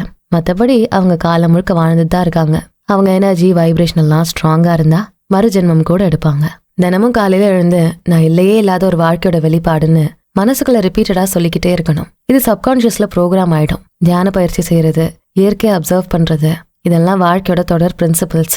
மழை, வெயில், பருவ காலம் எல்லாத்தையும் நம்ம கவனிக்க கவனிக்க நமக்குள்ள மாற்றங்கள் ஏற்படும். நிறைய புரிதல்கள் கிடைக்கும். ரொம்ப தடை மட்டுமே போடாம நிறைய விஷயங்களை உள்வாங்கிக்க பாருங்க. கிராஜுவலா மாற்றங்கள் நடக்கும். நேச்சரை அப்சர்வ் பண்ணுங்க. ரினியூவல் சைக்கிளை பாருங்க. Spring after winter, dawn after night. Life principle always continues. Law பெர்ஃபெக்டா இருக்கு, வேர்டும் சக்தி வாய்ந்ததா இருக்கு. இது ரெண்டையும் நம்ம இணைச்சு முழுமைப்படுத்தணும். அவ்வளவுதான் விஷயம். அடுத்து சாப்டர் நம்பர் 8, வருத்தத்தை டிரான்ஸ்ஃபர் பண்றது. இந்த சாப்டர்ல வருத்தத்தை எப்படி கம்மி பண்றது அப்படின்னு பிராக்டிக்கலான விஷயங்கள் சொல்லப்பட்டிருக்கு. நம்ம எல்லாரும் ஏதாவது ஒரு விஷயத்துக்காக எப்பவுமே கவலைப்படுறோம்ல. எக்ஸாம் ரிசல்ட்ஸ் நல்லா வருமா, வேலை கிடைக்குமா, காசு சேர்க்கணும், இப்படி ஏதாவது நினைச்சு கவலைப்படுறோம். ஆனா ஏன் அப்படி கவலைப்படுறோம்? காரணம் சிம்பிள். நம்ம கண்ணுக்கு தெரியற விஷயங்களை மட்டும் பாக்குறோம். ஏ நடந்தா பி நடக்கும்னு நினைக்கிறோம். அப்புறம் யோசிக்கிறோம், ஐயோ வேலை போயிடுச்சே, இப்ப வீட்டுல பிரச்சனை வருமேனா இப்படியே பியா மாத்தி மாத்தி யோசிச்சு கவலைப்படுறோம். பட் ஆத்தர் என்ன சொல்றாருன்னா, இது தப்பு. நம்ம பாக்குற விஷயம் மட்டும் உலக விஷயம் இல்ல, வாழ்க்கை ஒரு வட்டம்னு நம்ம போன சாப்டர்ல பார்த்தோம். நம்மளோட கான்சியஸ்னஸ் பேஸ்ல இருந்து இயங்கி ஒரு முழுமையான மனுஷனா ஒரு வட்டத்தை உருவாக்குது. நீங்க அடித்தளமா இதை புரிஞ்சுக்கிட்டீங்கன்னா நம்மளோட கவலை கம்மியாகும். ஏன்னா நம்ம இதான் நடக்குதுன்னு தெரிஞ்சுக்கிட்டோம்னா, இப்படிதான் விதி இயங்குதுன்னு புரிஞ்சுக்கிட்டோம்னா வேற எதையும் யோசிச்சு கவலைப்பட மாட்டோம். நிறைய மக்கள் கவலையான சிந்தனையில இருக்கிறதுக்கு காரணம் அவங்க 2ஆம் கட்ட நிலையில தான் வாழறாங்க. அதாவது கண்ணுக்கு தெரிஞ்சு நடக்கக்கூடிய விஷயங்கள், இப்ப இருக்க சூழல்கள், உடனடியா கிடைக்கிற ஃபேக்ட்ஸ், இததான் மக்கள் பாக்குறாங்க. அவங்க 2ஆம் கட்ட நிலையில இருக்காங்க. ஏன் நடக்குதுன்னா அப்ப பி நடக்கும். போச்சா மழை வரப்போதா, இப்ப வீட்டுல காய போட்ட எல்லா துணியும் நனையும், நாளைக்கு போட எந்த ட்ரெஸ்ஸுமே இல்லையே, இப்படி யோசிப்பாங்க. ஆனா இது முழுமையே இல்லாத ஒரு புரிதல். நம்ம அடித்தளமான முதல் கட்டத்துல இருந்து யோசிக்கணும். ஒண்ணு நடக்குதுன்னா அதோட பாதிப்பு இன்னொரு பக்கமா இருக்கும். எல்லாத்தையும் நம்மளால பார்க்க முடியாது. ஆனா விதிப்படி காஸ் அண்ட் எஃபெக்ட்ல நடக்கிறது நடக்கதான் செய்யும். நம்ம வாழ்க்கையில புது புது விஷயங்கள் வந்துகிட்டே இருக்கும். ரியாலிட்டி மாறாது. சோ மக்கள் கவலைப்பட வேண்டிய அவசியமே இல்ல. முதல் கட்டமா நம்ம வாழ்க்கையில இதெல்லாம் சகஜம்தான். மழை வந்தா துணி நனையதான் செய்யும். துணி நனைஞ்சா நாளைக்கு போட ட்ரெஸ் இருக்காதான். மழை டைம்ல காய போட்டது உங்க தப்பு இல்ல, நீங்களே எதிர்பாராம மழை வந்திருக்குன்னா அது இயற்கையோட விதி, மாத்தவே முடியாது. சோ இங்க கவலைப்பட வேண்டிய அவசியமே இல்ல. கவலை வருதா, இந்த டெக்னிக்கை ஃபாலோ பண்ணுங்க. என் கண்ணுக்கு தெரியாத விஷயங்களோட ரிசல்ட்டை நான் முன்னாடியே மாத்த முடியும். என்னோட எண்ணங்களின் சக்தி, லா அண்ட் வேர்டை வச்சு, பிளஸ் புதுசா என்னால ஒரு விஷயத்த உருவாக்க முடியும் என்கிட்ட இருக்க கிரியேட்டிவ் சோர்ஸை வச்சு. இந்த மாதிரி பாசிட்டிவா சொல்லிக்கங்க. இது உங்க மன அழுத்தத்தை குறைச்சு உங்களை லா படி இயங்க வைக்குது, லாவை நம்ப வைக்குது. விதியை மாத்த முடியாது, ஆனா இந்த விதியை சிறப்பாக்கலாம். வார்த்தைகள் மூலமா, எண்ணங்கள் மூலமா விதியை கொஞ்சம் ஸ்பெஷல் ஆக்கி நமக்கேத்தபடி யூஸ் பண்ணிக்கலாம். அதாவது நம்மளா சுய நினைவோட சில வழிமுறைகளை செஞ்சு நமக்குள்ள பவரை தட்டி எழுப்புனா இந்த பிரபஞ்ச கொள்கையோட எல்லாம் இணைஞ்சிரும். இந்த வேர்ட்னா என்ன, இந்த வார்த்தைனா என்ன, இது நம்மளோட பர்சனல் ஆசை இல்ல. எனக்கு இது வேணும் கடவுளே, அது வேணும் கடவுளேன்னு சொல்றது வேர்ட் இல்ல. இந்த வார்த்தை சின்னதா நம்ம பேர், சமூக அந்தஸ்து இதுல இருந்தெல்லாம் வராது. இது ஹையர் ஐடென்டிட்டியில இருந்து வருது. நம்ம பிரபஞ்சத்தோட ஒரு அங்கம். அந்த லெவல்ல இருந்துதான் இந்த வார்த்தையை இயங்குது. இந்த வார்த்தை பெரிய சக்தியோட இணையும், விதிகளோட இணையும். சரி, லா வேர்டா, விதியா, வார்த்தையா, எது முதல்ல? வார்த்தை தான் முதல்ல. ஏன்னா நம்ம ஒரு சிந்தனையை சிந்திச்சா கூட அதுக்கு வார்த்தை அவசியம். எனக்கு காசு வேணும் நம்ம யோசிச்சா கூட அந்த காசுங்கிற வார்த்தை நம்ம மைண்டுக்கு வரணும். அதுக்கப்புறம் தான் அந்த வார்த்தையோட லா வேலை செஞ்சு ரிசல்ட்ஸை கொடுக்கும். நீங்க மேக்ஸ்ல 2+2=4 அப்படின்னு எழுதுவீங்க. இல்ல 2ங்கிறது வார்த்தை மாதிரி, கிடைக்கிற ரிசல்ட்னால கூட்டல் அப்படிங்கிற விதி தான் தீர்மானிக்குது. ஆனா அதே நீங்க 2+3ன்னு கூட நம்பரை மாத்திக்கலாம். பட் கிடைக்கிற ரிசல்ட் 5ங்கிற ரிசல்ட் விதிப்படி தான் நடக்கும். ஸோ நம்ம வார்த்தைகள் தான் எல்லாத்தையும் தீர்மானிக்குது. லா வேற எக்ஸிகியூஷன் தான் பண்ணுது. வார்த்தை விதியில இருந்து வரல, வார்த்தை வழியா தான் விதி இயக்கப்படுது. இந்த புரிதல் நமக்கு வேணும். இப்ப புரிஞ்சிருக்கும். மக்கள் அப்படியே ஆப்போசிட்டா நினைக்கிறாங்க, விதி தான் எல்லாமேன்னு. விதி வெறும் எக்ஸிகியூஷன் தான். அதுக்கு ஆணி வேறா இருக்கிறது வார்த்தைகள் தான். வார்த்தைகள் எந்த அளவு சக்தி வாய்ந்ததா இருக்குன்னு பாருங்க. இதை நம்ம சரியா யூஸ் பண்ணணும். நெகட்டிவா யூஸ் பண்ணா நமக்கு கிடைக்கிற ரிசல்ட்டும் நெகட்டிவா தான் இருக்கும். தினம் மக்கள் என்கிட்ட இல்ல, என்னால முடியலன்னு நெகட்டிவாவே வார்த்தைகளை உபயோகிக்கிறதும் சிந்திக்கிறதும் தான் நம்மளோட சக்தியை நெகட்டிவான வழியில செயல்பட வைக்குது. இப்படி நம்ம வார்த்தைகளை தப்பா யூஸ் பண்றது நம்மளோட வளர்ச்சியை சுருக்க ஆரம்பிக்கும். இதை நம்ம புரிஞ்சுக்கிட்டா நம்ம கண்ணுக்கு தெரியற விஷயங்கள் மேல பைத்தியமா இருக்கிறது, அது இல்லைன்னு வருன்றத நிறுத்திப்போம். எனக்கு வேணுங்கிறதுல இருந்து என்கிட்ட இருக்குங்கிறதுக்கு ஷிஃப்ட் ஆகுங்க. மக்கள் யூஸ்வலா எனக்கு நிறைய பணம் வேணும், எனக்கு வெற்றி வேணும், நல்ல உறவு வேணும்னு தான் கேட்பாங்க. இது 2ஆம் கட்ட நிலையில சிந்திக்கிறது. முதல் கட்ட நிலை ரொம்ப சிம்பிள். எல்லாமே என்கிட்ட ஏற்கனவே இருக்குன்னு நினைக்கிறது. வேணும்னு நினைக்காம இருக்குன்னு நம்ம முதல்ல நம்பணும். நான் ஐ ஆம் அப்படின்னு நம்ம எல்லாத்துக்கும் சொல்லணும். எனக்கு பணம் வேணும்னு இல்லாம நான் பணக்காரனா இருக்கேன்னு சொல்லணும். மனுஷங்களோட அடிப்படையே இந்த மாதிரி நான் அப்படிங்கிற கொள்கைகள் தான் உருவாக்கப்பட்டது.